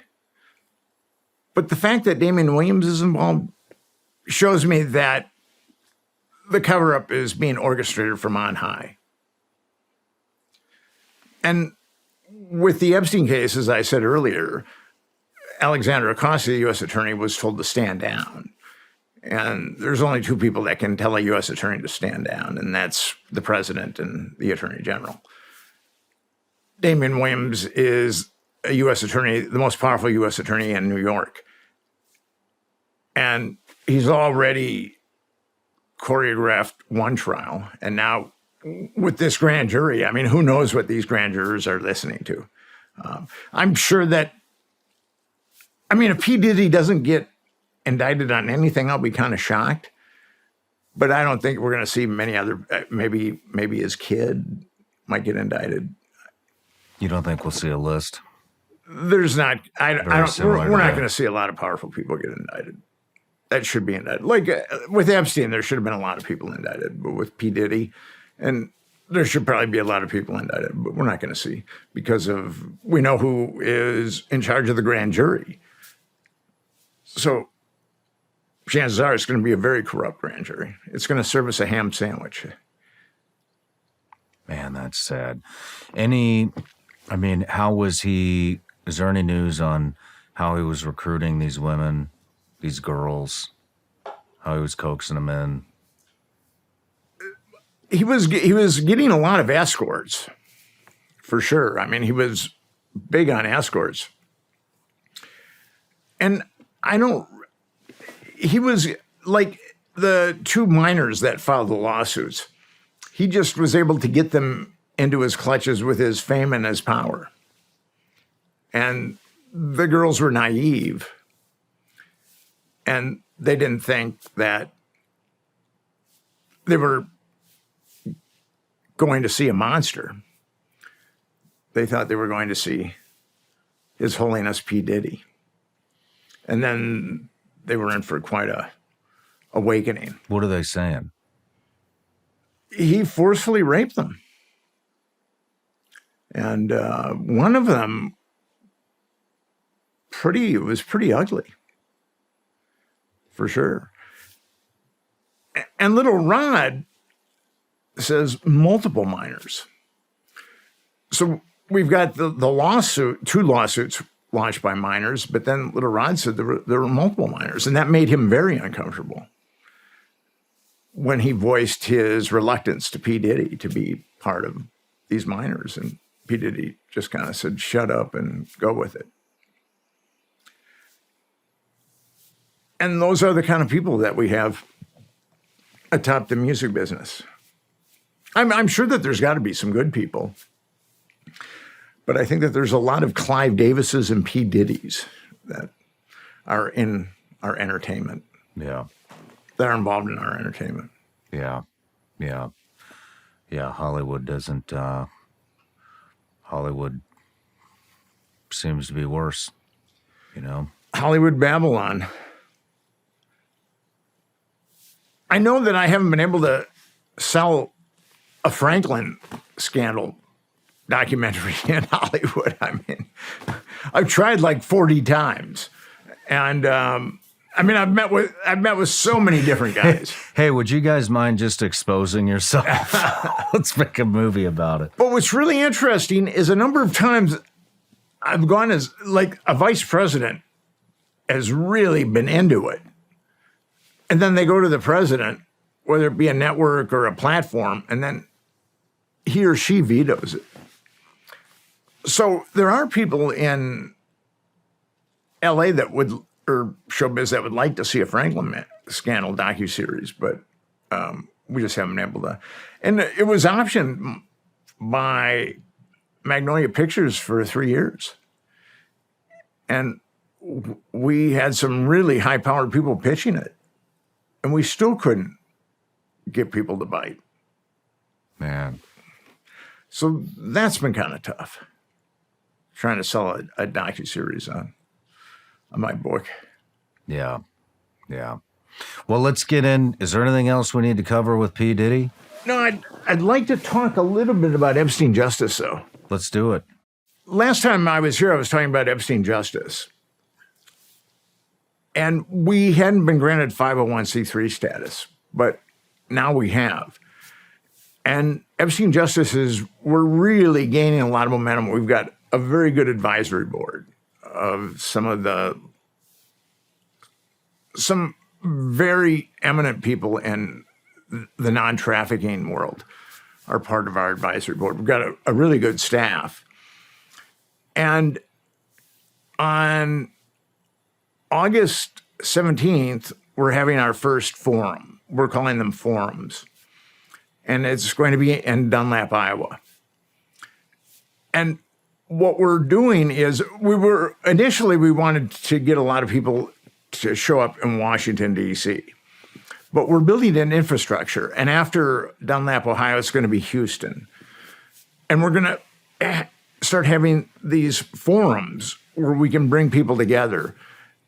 And what we want, and we've got a newsletter now too, and what we want is people to take the initiative of wanting to put on these forums themselves, and then we will help them with that. Because we have to make a stand with Epstein. We cannot let the government cover up child trafficking. We just have to make that stand. And a lot of people are aware of Epstein. When you've got a disease, there's 3 facets. There's awareness, there's acceptance, there's action. A lot of people are aware of Epstein, but the acceptance part that the government covered up, now that is something that I talk to people and they're not even aware of that. So I think that when we reach a critical mass of acceptance, we'll be able to have action at that point. And I realize we're going against the grain, but I think that the government covering up child trafficking, I really believe it is the only issue that can unite the right and the left at this point. The right and the left are so polarized about everything Yeah. except children being molested with impunity. I don't know if that's necessarily true, Nick. I don't know if that's true. What are your thoughts? Well, I mean, you see the left, and what are they doing? They are making pedophilia normal again. Not normal again. They're making it normal. They don't want to. They don't want you to call them pedophiles anymore. They want you to call them MAPs, minor attracted persons. This is a real thing. No, I know. This is a real thing. I follow this stuff. But that's like a very small part of the left. Is it, though? Yes, it is. Is it? Yeah. Because I don't see anybody on the left calling this shit out. I haven't seen one person on the left say, this is up, no. You know what I see? I see a bunch of complicit people. Maybe they're complicit because they want that to happen. I mean, you see all the we were just talking about all the politicians that have blackmail over them that you haven't even named. And I'm not trying to polarize anything here. I'm just calling out what I see, and what I see is the left not doing anything to protect kids. We are doing sex changes to 8-year-olds. We are calling pedophiles minor attracted persons. And I don't see anybody, and not one person on that side of the aisle, doing a damn thing about it. Correct me if I'm wrong. I think, okay, on my advisory board, or the Epstein Justice Advisory Board, we have people that are progressives, we have people that are conservatives. I wanted a mix of everybody. I think that's smart. And the people that are on our advisory board, and other people I know in the anti-trafficking community, and I know a lot of people in the anti-trafficking community, they all think that's crazy, what you're talking about. They think it's completely insane. I don't doubt that there's a segment of the left. It's kind of like with... I'm hoping you can name somebody that is actually standing out against this on the left, because I haven't seen it. It's like QAnon. I mean, you know, in Washington now, are you aware of this? In Washington state, the state can take your kid if you do not want them to get, what do they call it? Gender affirming care or something. The state will take your kid. Well, that wokeness. Okay. Now that's an entire state that got voted in. The wokeness, I agree with you. It's gotten insane completely. But there's a lot of people on the left that think it's insane. It's like QAnon on the right, where the Clintons are Satanists and they're trafficking their children and they're going to eat them. I mean, QAnon was pretty far out there. And that is the problem, is that people on the left think everybody's QAnon. And people on the right think everybody on the left is about woke. And most people that I live in New York City, which is kind of the epicenter of liberalism, and most people that I know that are on the left think it's completely insane. Then how does this stuff keep passing? I mean, how did QAnon? I mean, when you get zealous people... QAnon isn't turning into law. This shit is turning into law. I agree with that. And I think, because I know some pretty big liberal pundits, and they're kind of afraid to touch this. But it is getting rolled back. It's getting to the point where men could identify as women and be thrown in women's prisons or jails. And that's being outlawed. And men participating in women's sports. I mean, it went that far. It got that crazy, but now it's the pendulum is coming back. And I think that will eventually reach some kind of equilibrium. I do believe that. But I think it's a misnomer to think that everybody on the left is behind that. is cool with. I don't believe everybody on the left is behind that. All I'm asking is why is nobody on the left standing up for these kids? But they are standing up for pedophiles. They are standing up for pedophiles. Silence is, I mean, they're not saying anything. They're not standing up for the kids. They're kids. They're f***ing kids. There are people. This is some shit we could actually do something about right now. Right now. All they have to do is vocalize that they are not for this and don't vote for this shit. But they continue to vote for it. And yeah, I'm sure that there are people out there on the left that, I mean, I hate that we even have to have this discussion. I'm sure there are people that vote left that are against this, but they sure as hell aren't saying anything about it. I know feminists that are completely appalled by it. Far left feminists that are completely appalled by it. Especially, they think that it's like a men's right movement because of men being identifying as women and being allowed to. I mean, and that has not happened a lot, where men have identified as women and ended up in jails and raped women. I mean, it's happened, but it hasn't happened a lot. And then you had Riley Gaines, the swimmer, coming out and saying, "This is insane that men are competing as women," and that she's been listened to. I mean, that's changing.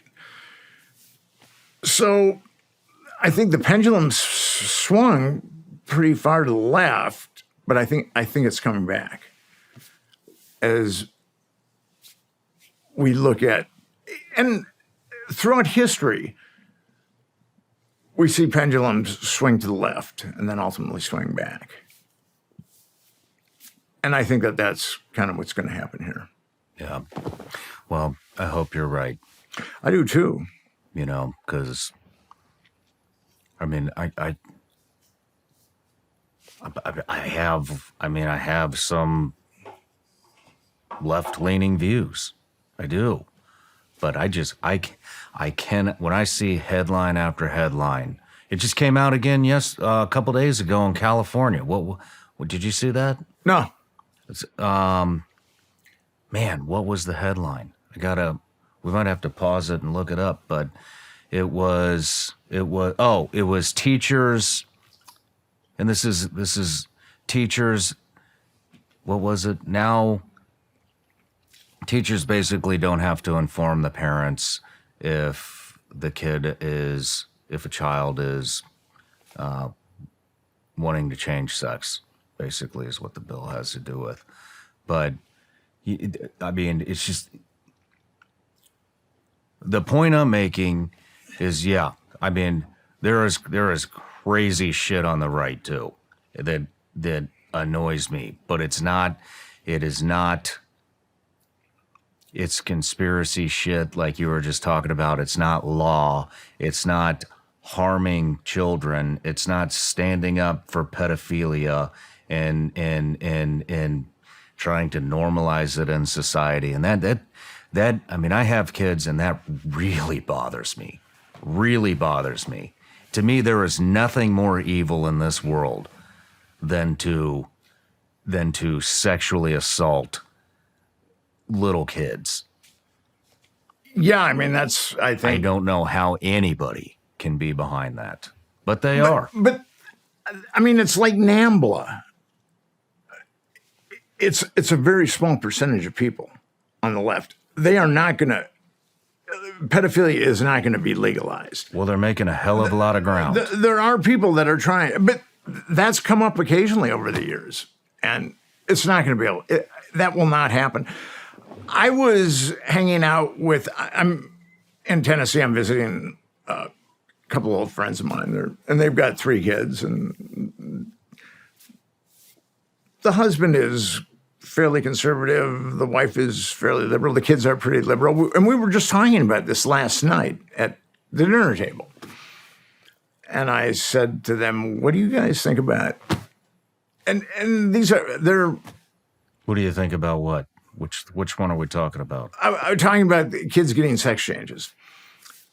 And they're pretty liberal. I mean, they all go to very good schools, but they're liberal kids. And I said, I kind of started out the conversation. I said, I don't see how people... It's a hell of a dinner conversation, Nick. It's well, we were drifting in that area, and then I figured, it was before dessert. Hey, by the way, what do you guys? So I said to them, when I was 12 or 13 years old, I had no idea of who I was. So how could I even begin to try to find my? I mean, even think about something like that. And those three kids agreed with me that these are issues that shouldn't be involved, that kids shouldn't be involved in it. They've got to be 18, at least 18. And I think that there's a lot of people that don't even know who they are when they're 18. I mean, there's a lot of people that don't know who they are when they're 40. But definitely, when I see people under 18 given hormone blockers, I find it truly repulsive. But again, I think that most of the people on the left find that repulsive too. I really do. Why do you think they don't vocalize it?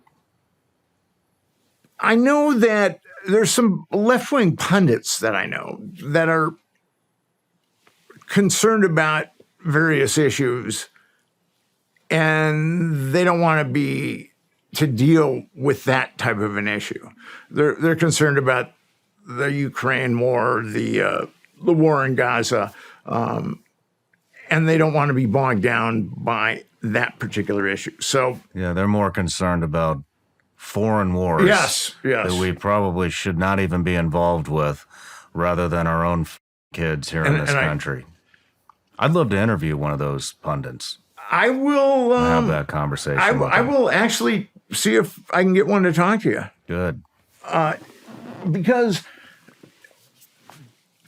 with the anti-trafficking movement, it's pretty interesting. It's people that are religious and people that are very far left feminist.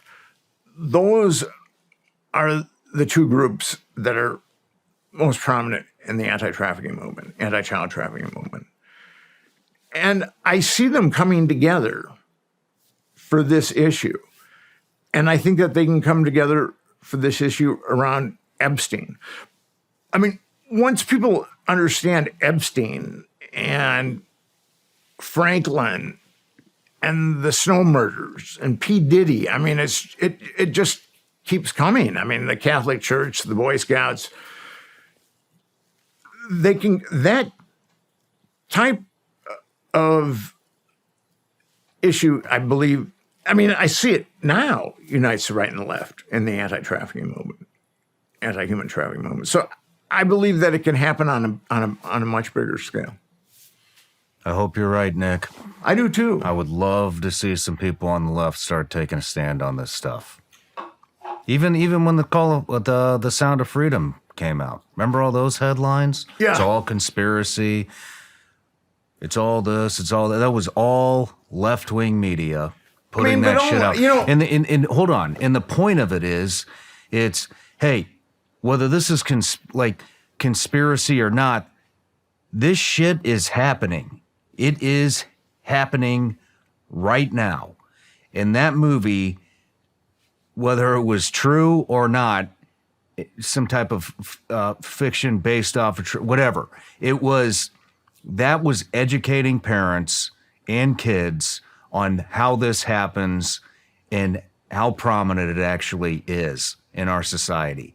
And they fucking blew it off. They made it out to be, some bullshit that people shouldn't be watching. They tried as hard as they could to squash that so that it didn't gain any traction. Oh, sorry, but the only thing that movie did was educate and bring awareness to what the fuck is actually going on. And they tried to squash it. Now, why do you think they tried to squash it? Because they didn't want the awareness. But we are talking about the mainstream media that tried to squash it. The mainstream media has tried to squash me. Is that a right or a left thing? I don't know. I think that the left might buy into it, the Sound of Freedom. But I know lots of people on the left that went to the Sound of Freedom. I do know some people on the left that thought it was going to be right-wing propaganda. I mean, Tim Ballard, given his behavior, I mean, he didn't really help that issue too much. But the media, because for me, I've been ostracized by the right and the left media. I mean, there was... we could go. I don't want it to sound like I'm just leaning one way. No, I get it. Because we could go off on the right now, but that it's not relevant to this discussion. I was going to be okay. I told you about the CNN where they said we're going to go a different direction. When Sandusky was breaking, there was a younger producer at Fox that had read the Franklin scandal, and she called my publisher and said that she'd like to talk to me. And then so we talked, and I told her what I thought about Sandusky, and I said, what you have here is an institution that just wants to perpetuate its money, power, and its prestige. And, it's not going to care. Children are going to be put in second place to that. And then I talked to the senior producer for about 3 minutes. And she told my publisher that I sounded incoherent. And that's the reason why she was going to. And this is Fox now. So I've been ostracized by both the right and the left. Yeah. But here's the thing. I believe, as crazy as things are right now, I believe in the fundamental decency of Americans to do the right thing. I do believe in that Americans will do the right thing. And I think that there might be some small segment of people on the left that want to legalize pedophilia.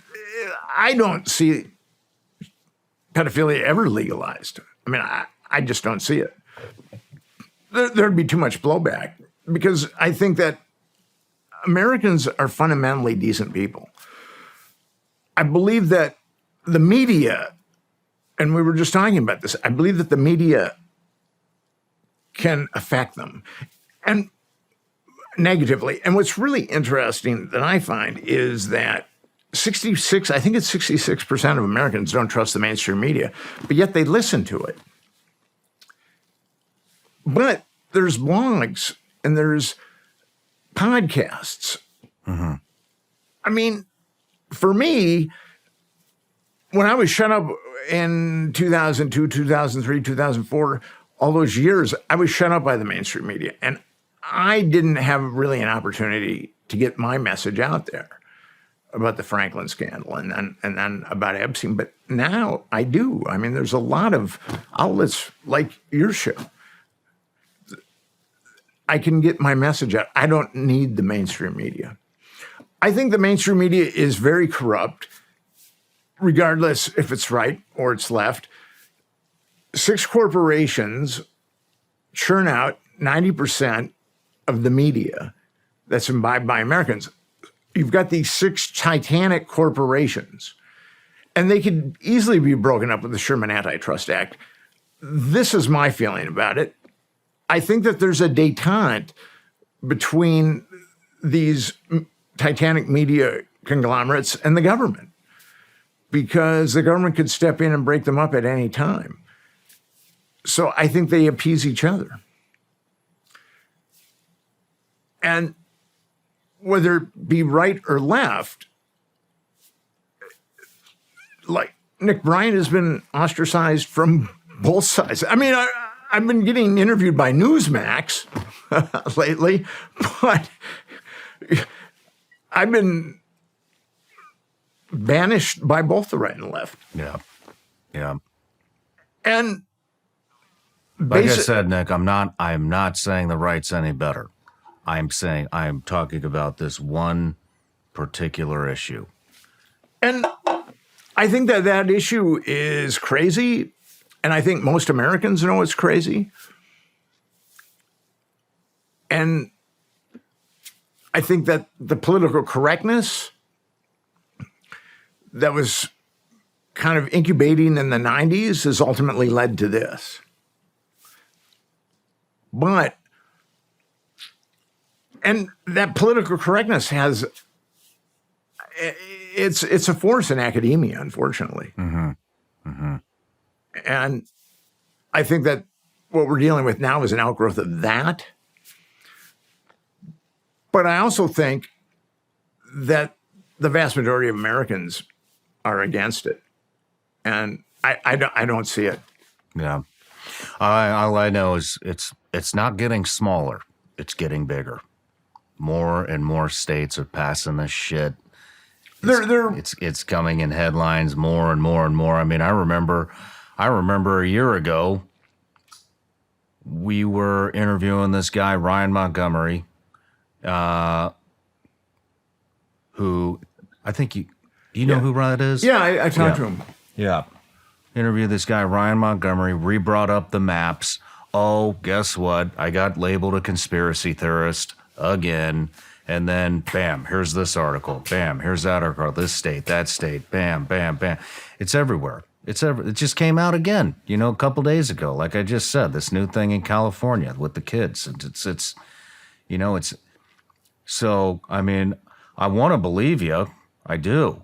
That the majority of Americans don't want this, but the problem is it's a growing problem, not a shrinking problem. And do you think that is an outgrowth of, we've got a government that's letting children get molested with impunity? Do you think that there's any kind of correlation between that and what we have here? Possibly. Because I've been writing about children's issues since 1990. Yeah. I've written a book about lower socioeconomic children. And what I see is it's pretty egregious what's happening to American children. Families with children are the fast-growing segment of the homeless population. Although it's gotten better, when I wrote that book, there were 10 million American children that were uninsured. Now there's, I think, far less. But 22.5% or 22% of American children are growing up below the poverty threshold. But when you juxtapose, there was a study done by Greg Duncan. He was a University of Michigan researcher.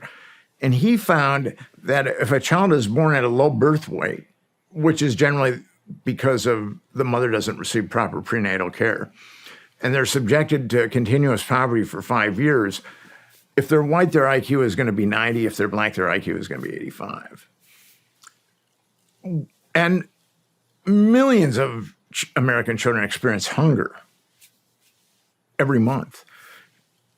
So this is where our government needs to step in and start helping children. And I think that a lot of Americans aren't really aware of the state of American children. With what I see with, like, children being the fast-growing segment of the homeless population, children being without health care insurance, I think it's kind of a wholesale destruction of our children. And with Epstein and Franklin and these other issues we've been talking about, I think that's kind of a retail destruction of our children. Where there's a wholesale destruction, there's a retail destruction. So I think Americans are fundamentally decent, but they really need edification about the state of their children. Yeah. So, that's a tough question. I ask that to myself all the time. Yeah. Well, let's move into the truth about Watergate.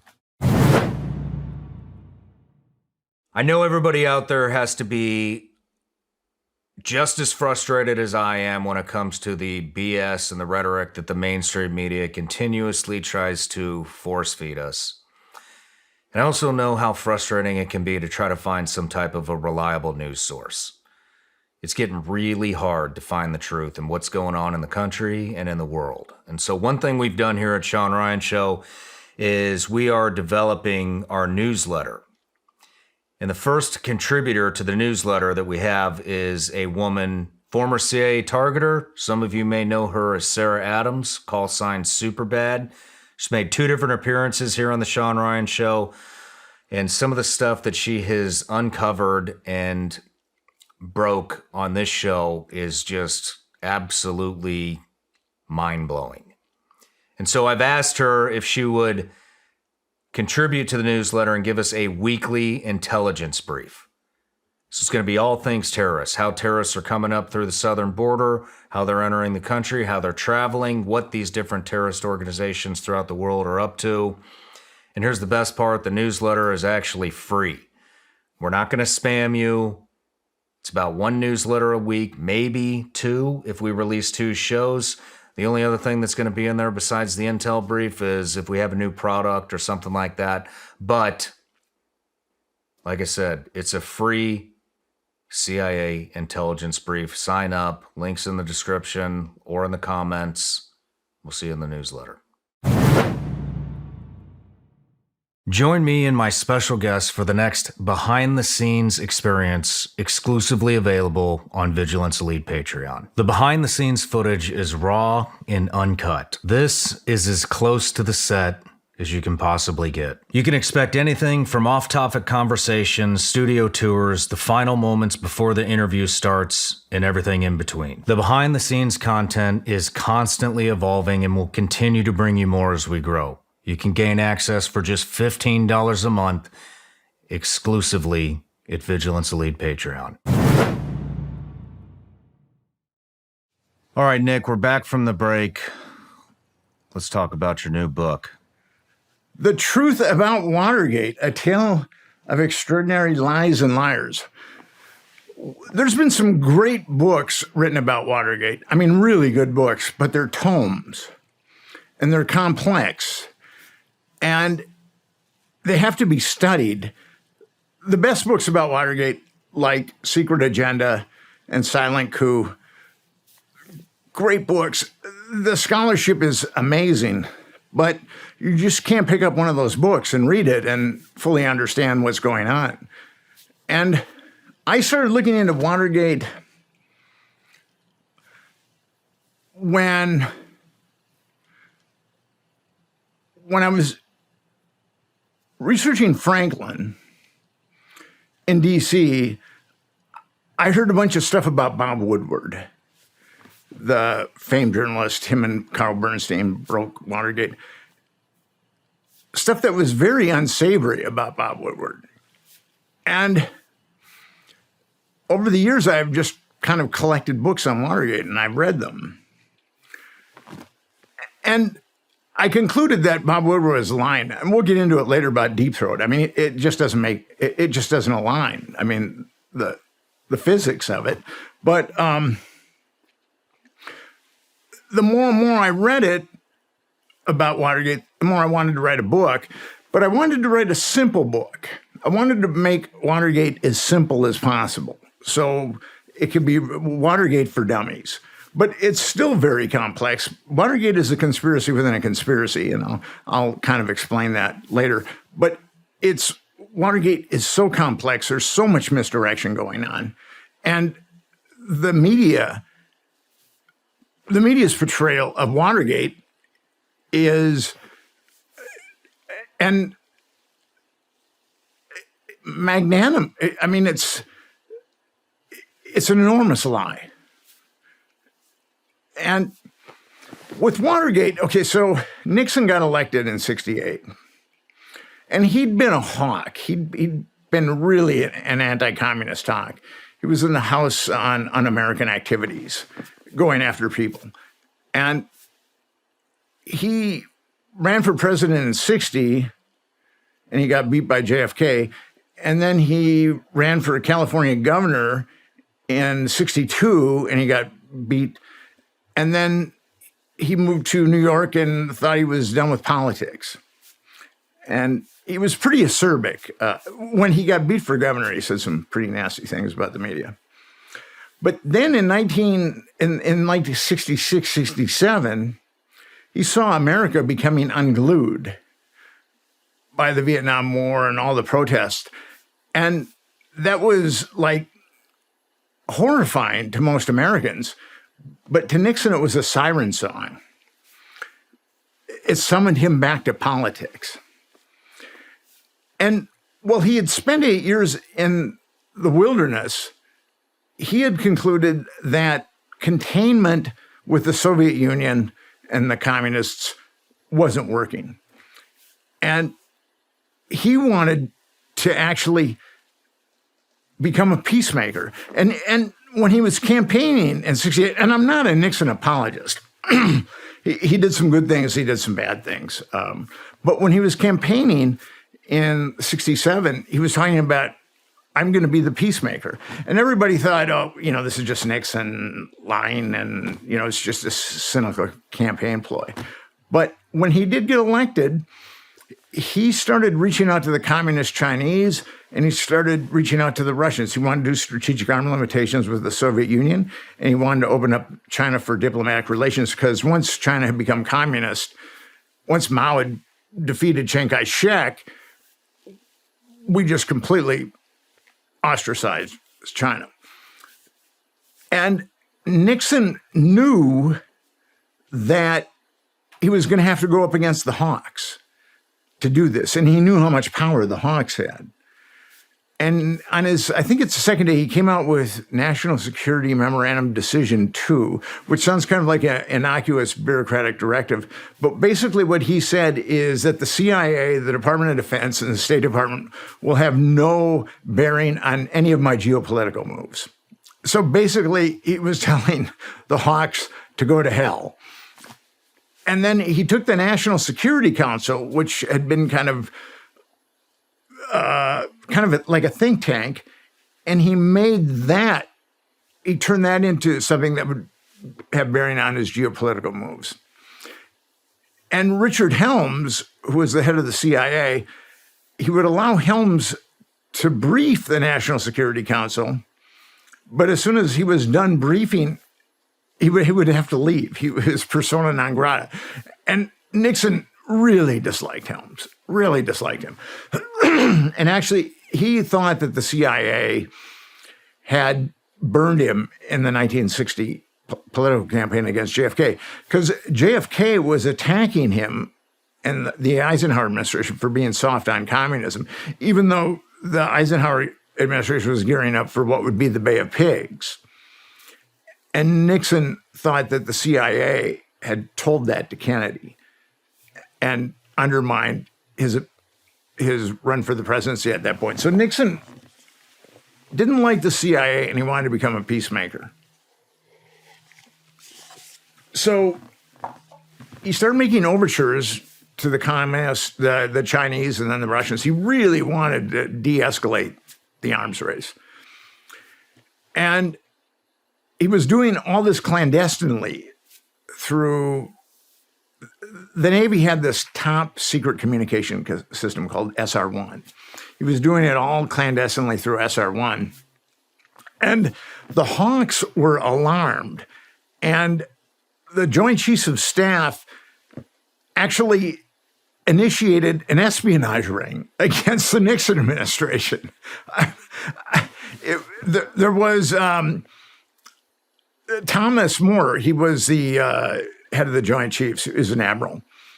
And it's called the Moore-Radford affair, because Radford was this lowly yeoman who was the liaison between the Joint Chiefs and the National Security Council.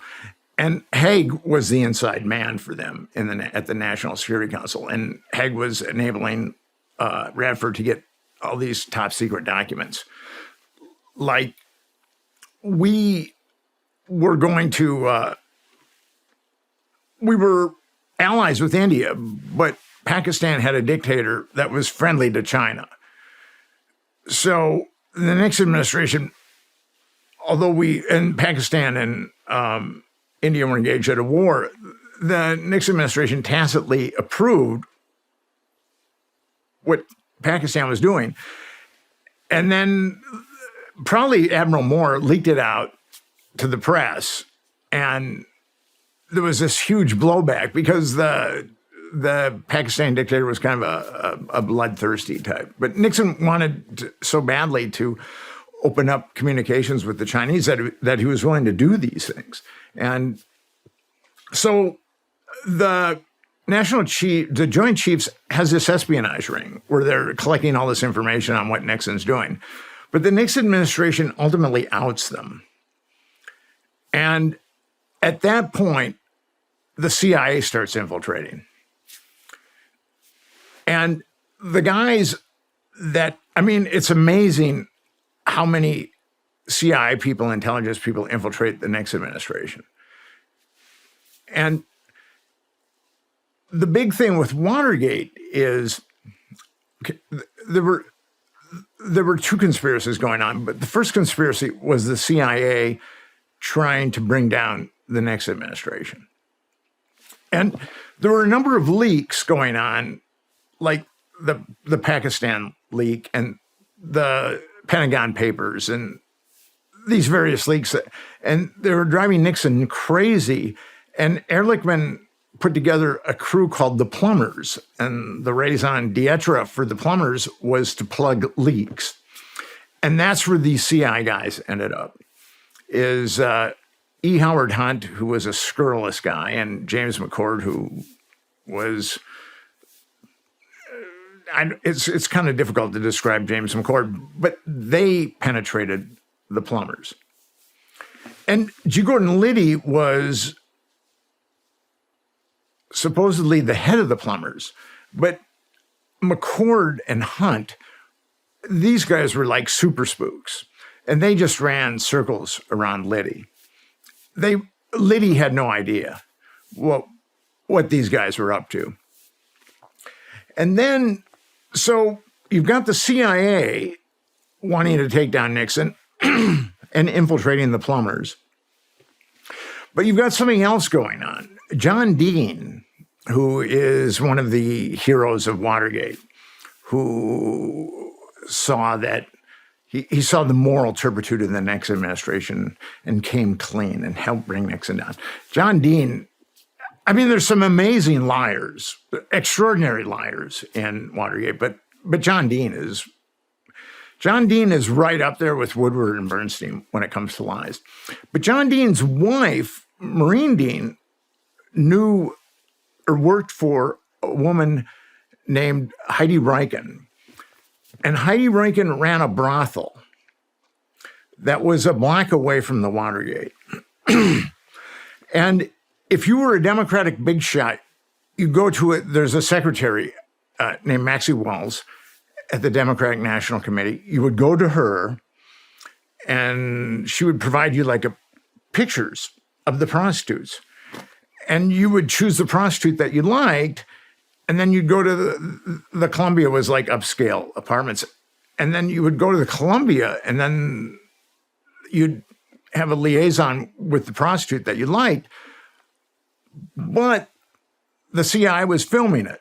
It was run by McCord, that particular honey trap. And you've got these two dynamics with Watergate. You've got the CIA wanting to take the Nixon administration down, and then you've got this brothel that's connected to the DNC. That's a CIA honey trap. So those are the two big variables, and they congeal. And I'll be with you in 1 second after I take the sip of coffee.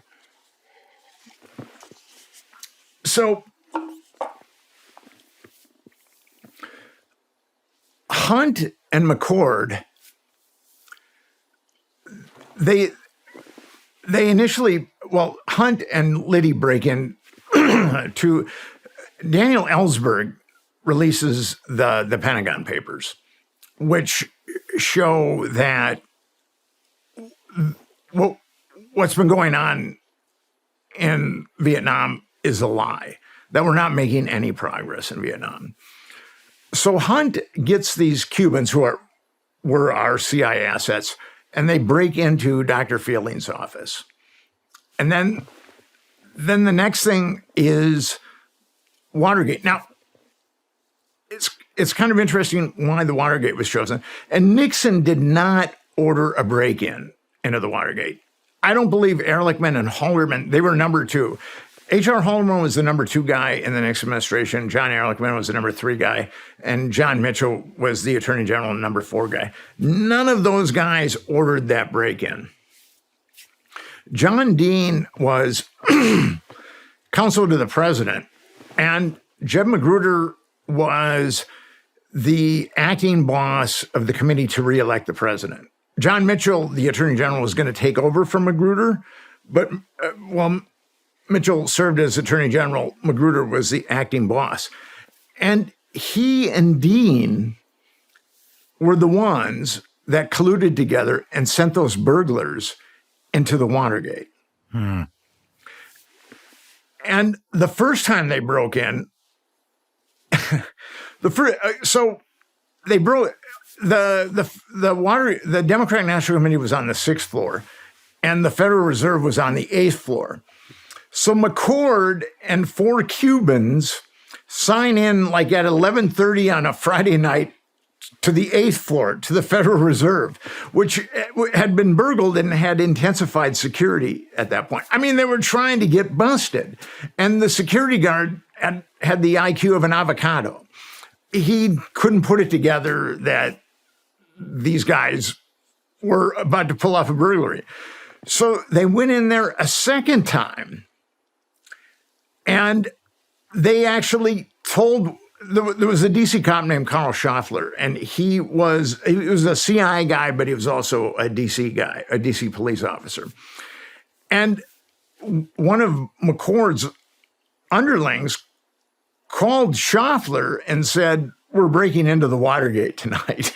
So we need, and Schaffler was parked 2 blocks away from the Watergate. He should not have been there that night. And here's where the two conspiracies come together, because some of those Cubans, one of them, Eugenio Martinez, has the key to the desk drawer that has the pictures. And when they're busted, their photography equipment is set up on that desk. So those were the orders by Dean and Magruder to go after that blackmail material. And Dean knew about that blackmail material because his wife had been associated with that brothel. But the CIA guys, McCord and Hunt, they had a completely different agenda. Their agenda was to get busted. So that's what makes Watergate so complex, is you've got a conspiracy within a conspiracy. Wow. And then they got busted, and McCord and Hunt, I mean, they're very intelligent guys and super spooks. I mean, they really are. I mean, their exploits are legendary in the CIA. And they left this breadcrumb trail right to themselves. It was amazing. I mean, like one of the burglars had a check from Howard Hunt. I mean, just really stuff that, you know, and people say, well, it just shows their incompetence. No, it's not their incompetence. They wanted to get busted. They wanted to taint the Nixon administration.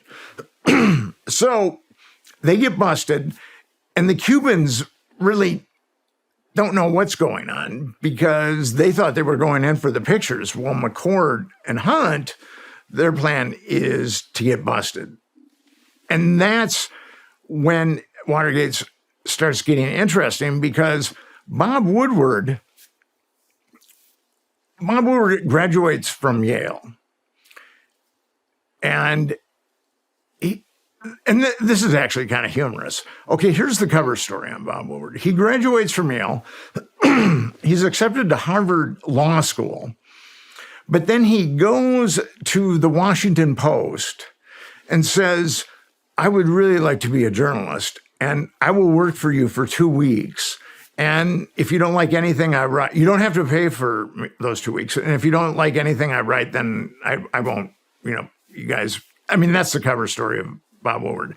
So Bob Woodward ostensibly worked at the Washington Post Washington Post for 2 weeks, and then he couldn't write. I mean, I think he definitely has a lot of co-authors. I still think he has problems writing. I mean, just my own personal opinion as a writer.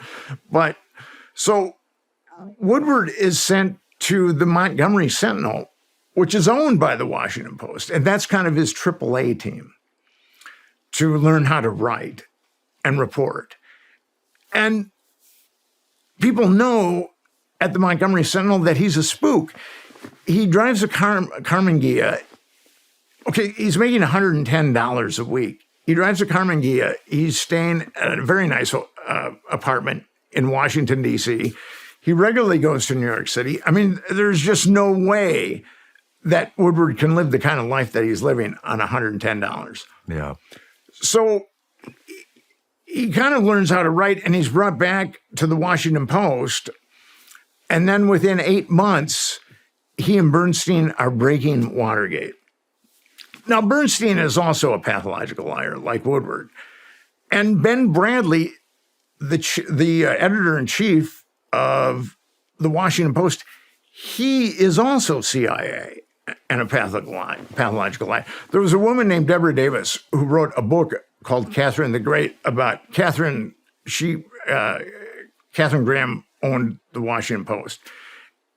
And in the book, Deborah Davis said that Ben Bradley, the editor-in-chief of the Washington Post, was a CIA asset, and that he'd written CIA propaganda during after the Cold War, or after the World War II, during the Cold War. And Bradley went ballistic on her. And the book was published by Harcourt Brace, and Bradley threatened them. And Harcourt Brace pulped the book. And there were a couple of magazines that went after her, calling her unstable. I mean, the intelligence people really tried to dismantle her. Wow. Because Bradley is a CIA guy, and he's head of the Washington Post. And the last thing Bradley wants is his connection to the CIA to come out. But what's interesting, so the book gets pulped, and in the interim, Deborah Davis files Freedom of Information Act stuff on Bradley. And then it comes back that Bradley is writing stuff for the CIA. So Bradley did all that to cover himself from being connected to the CIA. He also wants to take Nixon down. Woodward wants to take Nixon down. Bernstein doesn't really care. He's an ethical eunuch. He just wants money for nothing and chicks for free. I mean, he eventually blows a lot of his money on coke and hookers, and he's quite the satyr. But so you've got Woodward and Bernstein with Ben Bradley, and they're breaking all these stories on Nixon. And they're getting information that nobody else is getting. And ultimately, Ehrlichman and Haldeman, the Nixon's chief of staff, and then Haldeman was like domestic czar, they had to, they got tainted and they had to resign. And Alexander Haig, who had worked at the National Security Council, became Nixon's chief of staff. And Haig secretly hated Nixon for pulling out of Vietnam and for forging a relationship with both the Chinese and the Russians. He hated that. But he was good. Haig was a shapeshifter. And he was originally on the National Security Council with Henry Kissinger. And he would play Kissinger and Nixon off one another. I mean, sociopath, but really, really good. And he ended up, when he was at the National counsel. He was a 4-star. He was a colonel, but then Nixon ultimately made him a 4-star general, even though Haig hated him. But he was that good at bamboozling Nixon and everybody around him. But here's the dirty little secret about Watergate. And this is Woodward's big lie. He was briefing, Woodward was a naval intelligence officer. He was briefing Haig in 69 and 70. He and Haig had a relationship. And that's where the damaging information was coming from, was from Haig. But Woodward said he didn't meet Haig till 73, which is all bullshit. And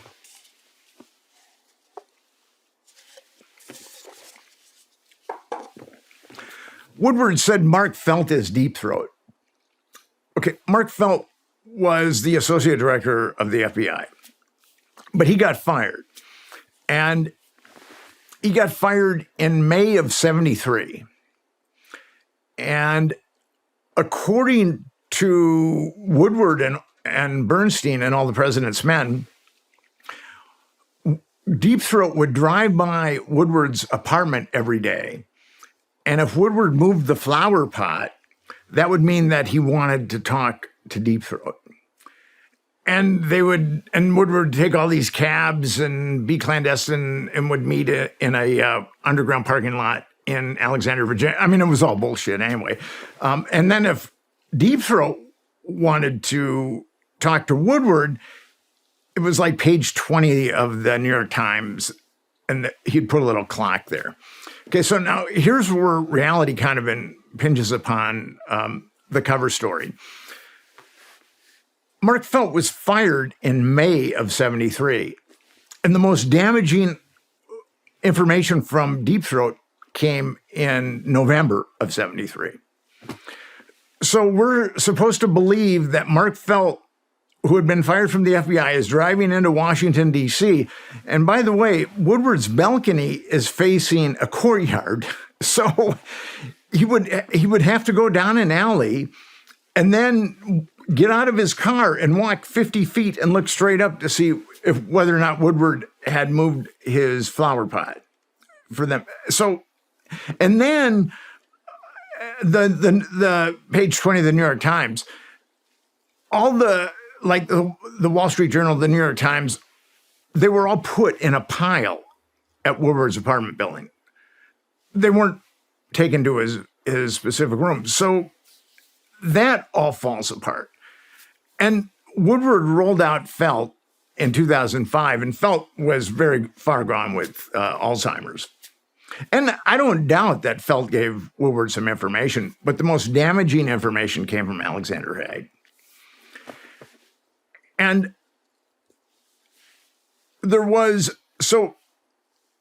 Archibald Cox was the first Watergate prosecutor. And he was pushing Nixon very hard for taped conversations. It came out that Nixon was taping all his conversations, and that was by Alexander Butterfield, who was another CIA guy. Wow. I mean, he was a liaison guy between the CIA and the Army, and he lied to Haldeman to get the job. So he was another CIA guy. And he was the guy that coughed up the tapes. And then once it came out that the tapes were, that Nixon was making tapes of all his conversations, then the prosecutors wanted certain tapes so they could find out what Nixon knew or whether or not he was obstructing justice. And the tapes, Nixon wouldn't surrender the tapes. And he fired the special prosecutor. And then, there was a drumbeat for impeachment. And Nixon realized, whoa, what I just did was really reckless. And then he backpedaled at Mach 3 speed, and he had Haig hire a new special prosecutor. So Haig hired Leon Jaworski, this big-time Houston lawyer, to be the new Watergate prosecutor. Leon Jaworski also got CI connections. Wow. He works at Well, he's a big-time lawyer, but he also works for a foundation that's funneling money to various CIA causes domestically. So Haig, and they're looking for the tapes that will incriminate Nixon into the cover-up, because shortly after Watergate, Nixon had Haldeman and Ehrlichman, and Richard Helms was the head of the CIA, and Vernon Walters was the assistant director of the CIA. Had those four get together. And Nixon wanted the FBI or the CIA to quash the FBI investigation. And Nixon had grilled Helms at a certain point because Nixon knew that the CIA had participated in the JFK hit. And it's on the tapes. It's actually kind of funny. There's Richard Helms and Nixon's growing him, "Who shot John? Who shot John?" And, so Helms is very well aware that Nixon knows who shot John. So you've got this meeting between Haldeman and Ehrlichman and Helms and Vernon Walters. And Haldeman says, "You guys have got to play your national security guard and quash this investigation by the FBI into Watergate." And Helms says, "No, we're not going to do that." And now Nixon said to Haldeman, if Helms says no, say it's going to bring about the Bay of Pigs thing, because that was Nixon's kind of nomenclature for the Kennedy hit, the Bay of Pigs thing. So as soon as Haldeman said, "Well, this could lead into the Bay of Pigs thing," then Helms just went ballistic. And Helms is one of those bureaucrats that never shows his emotions, but he just went ballistic and started screaming and hollering, and he goes, "Okay, we'll do it." And then they leave, and Helms double crosses Nixon. He doesn't do it. And which is because Helms just wants, everybody wants, well, the Hawks, and Helms is firmly a Hawk, wants Nixon gone. So what happens is Haig tells Woodward about the tapes, specific tapes. And then Haig tells Jaworski which tapes to subpoena, which the tapes that show like the conversation that Haldeman had with Dick Helms. So all this information is coming from Haig to both Woodward and also Jaworski. And Jaworski eventually subpoenas the tapes that has Nixon talking about covering up Watergate. He did not order Watergate. And actually, those guys did not know who ordered Watergate. They didn't realize till much later that it was Jeb Magruder and John Dean. And the Nixon race was, I mean, the plumbers were engaged in some crazy stuff. So it was easy for Magruder to come in and Dean to come in and tell them to burgle the Watergate. So that's kind of Watergate in a nutshell, is that there was a conspiracy within a conspiracy. Some of the burglars were going for like blackmail material, but the CIA guys definitely wanted Nixon gone. And it ultimately came together. And with the Washington Post, with Bradley and Woodward being of the same ilk as Helms and the Joint Chiefs, they all wanted Nixon gone. Wow. So that's how Watergate went down. Wow. The truth about Watergate, a tale of extraordinary lies and liars. And the thing about it is, as far as mendacity goes, we think of Nixon as a preeminent liar, but there were far greater liars in Watergate than just Nixon. I mean, John Dean was an amazing liar, and so is Bob Woodward and Carl Bernstein and Ed Bradley. I mean, those guys told unbelievable lies. And the thing with Deep Throat, it's so absurd. When Woodward rolled out Mark Felt with Alzheimer's, he went a bridge too far. I mean, at that point, when I realized that there's no way that Mark Felt could be Deep Throat because he'd been fired, and there's no way he could have been providing that information. That was the first thing I kind of locked onto in Watergate. Man, That is, I'm not very familiar with Watergate, but that was extremely informative. So Well, that's what we try to do, writers, I can't wait to dive into that book. It's an interesting book because, as I said, I try to make Watergate as accessible as possible. There are these huge tomes about Watergate, and they're great books, great investigative journalism, but they're so complex. So my goal was to make it as simple as possible, but just about every sentence has a citation. As I said earlier, there's 2,238 citations. So, and most of the stuff that comes from mainstream media, books, where I was able to triangulate lies, and then thousands of pages of government documentation. Because the truth is there, you just have to kind of sift through it. Yeah. And I read books about Watergate for a number of years before I decided to write that book. Well, sounds like you got to the bottom of that too. So I'm happy with how it's been received. No major publisher would touch it. of course not. Unfortunately, Bob Woodward and Carl Bernstein, they are the Mount Rushmore of journalism. And they tell so many lies. I mean, they lie when they don't even need to lie. That's what's kind of amazing about them.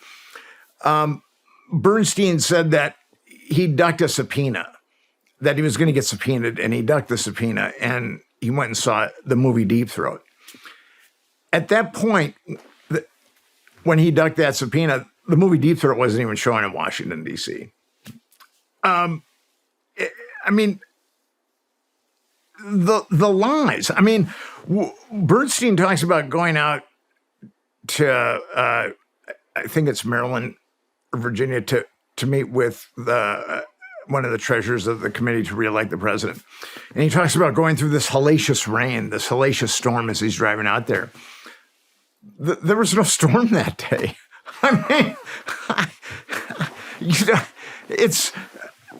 I mean, and if you read All the President's Men, which won a Pulitzer Prize, became a bestseller, and that was a movie with Robert Redford and Dustin Hoffman,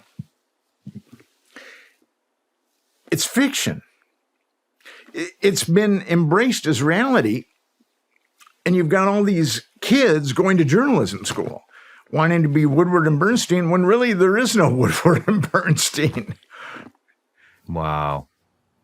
And it was a silent coup. The coup of 1963 was very problematic. Most Americans did not believe the Warren Commission report. 66% of Americans believe that Oswald didn't act alone, but it was even higher there because the Warren Commission is, as Bobby Kennedy said, the Bobby Kennedy that got assassinated, a pretty shoddy piece of work.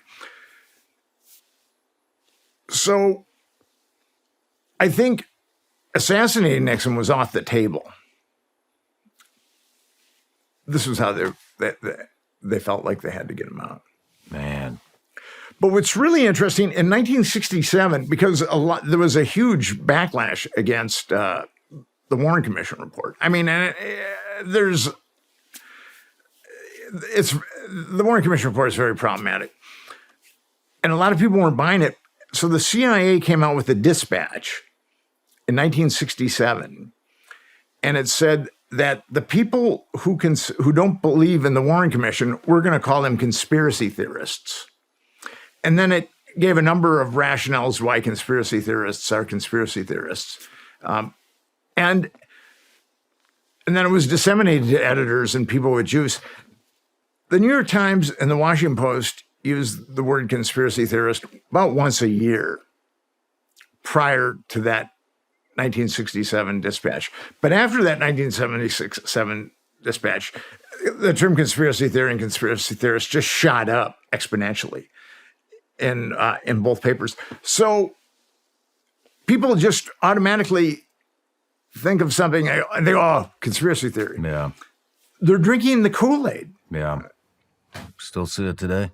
Yeah, they have no idea that they're drinking the Kool-Aid. Yeah. It kind of amazes me.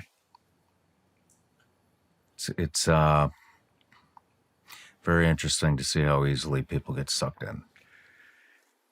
And I think eventually Watergate's going to be broken open. There's too many good books about it. I mean, my book is a good overview of what actually happened. And then there's some really good books about it. I mean, really amazing investigative journalism has been done with Watergate. So I think that John Dean and Bob Woodward and Carl Bernstein are really, it's only a matter of time until they're outed as liars. Their history is not going to look very favorably on them. And the thing about Nixon, and I'm not a Nixon apologist, he did some bad things. I mean, he fomented the coup, the Pinochet coup in Chile, which Pinochet was a bad guy. He facilitated Suharto in Indonesia. And then we basically gave tacit approval of Pol Pot because Pol Pot was aligned with the Chinese and we wanted to establish diplomatic relations with Chinese. So Nixon did some really bad things, but he also did some really good things too. In addition to trying to become a peacemaker with the Soviet Union, limit nuclear arms, he tried to get universal health care passed. And he tried to get, for families with children, a minimum amount of money that they would get, which was like $4,500 from the government. If they were getting like $25,000, they'd be, or if they're getting like $3,000, they'd be supplemented, which would be $40,000 now. So Nixon did he started the EPA. He started OSHA.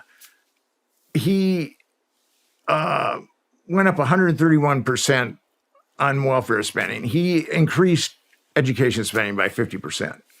Now he's just looked at this monolith of evil, but he did do some good things. I mean, but he tangled with the wrong people. He thought he was a smart guy. He thought he could beat them, that he could outwit them.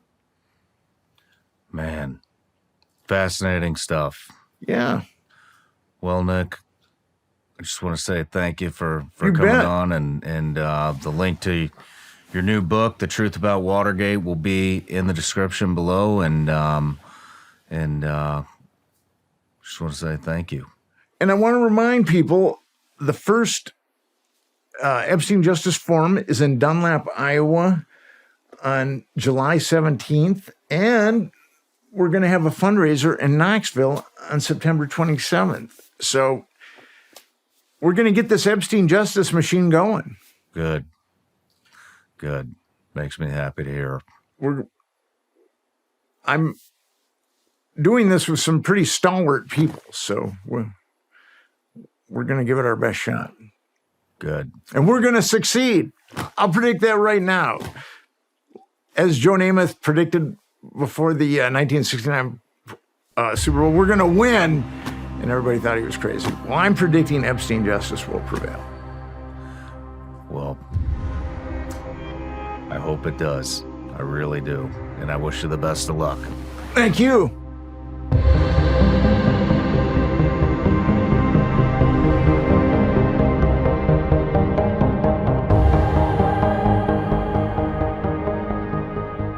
No matter where you're watching Sean Ryan Show from, if you get anything out of this, please like, comment, subscribe, and most importantly, share this everywhere you possibly can. And if you're feeling extra generous, please leave us a review on Apple and Spotify podcasts.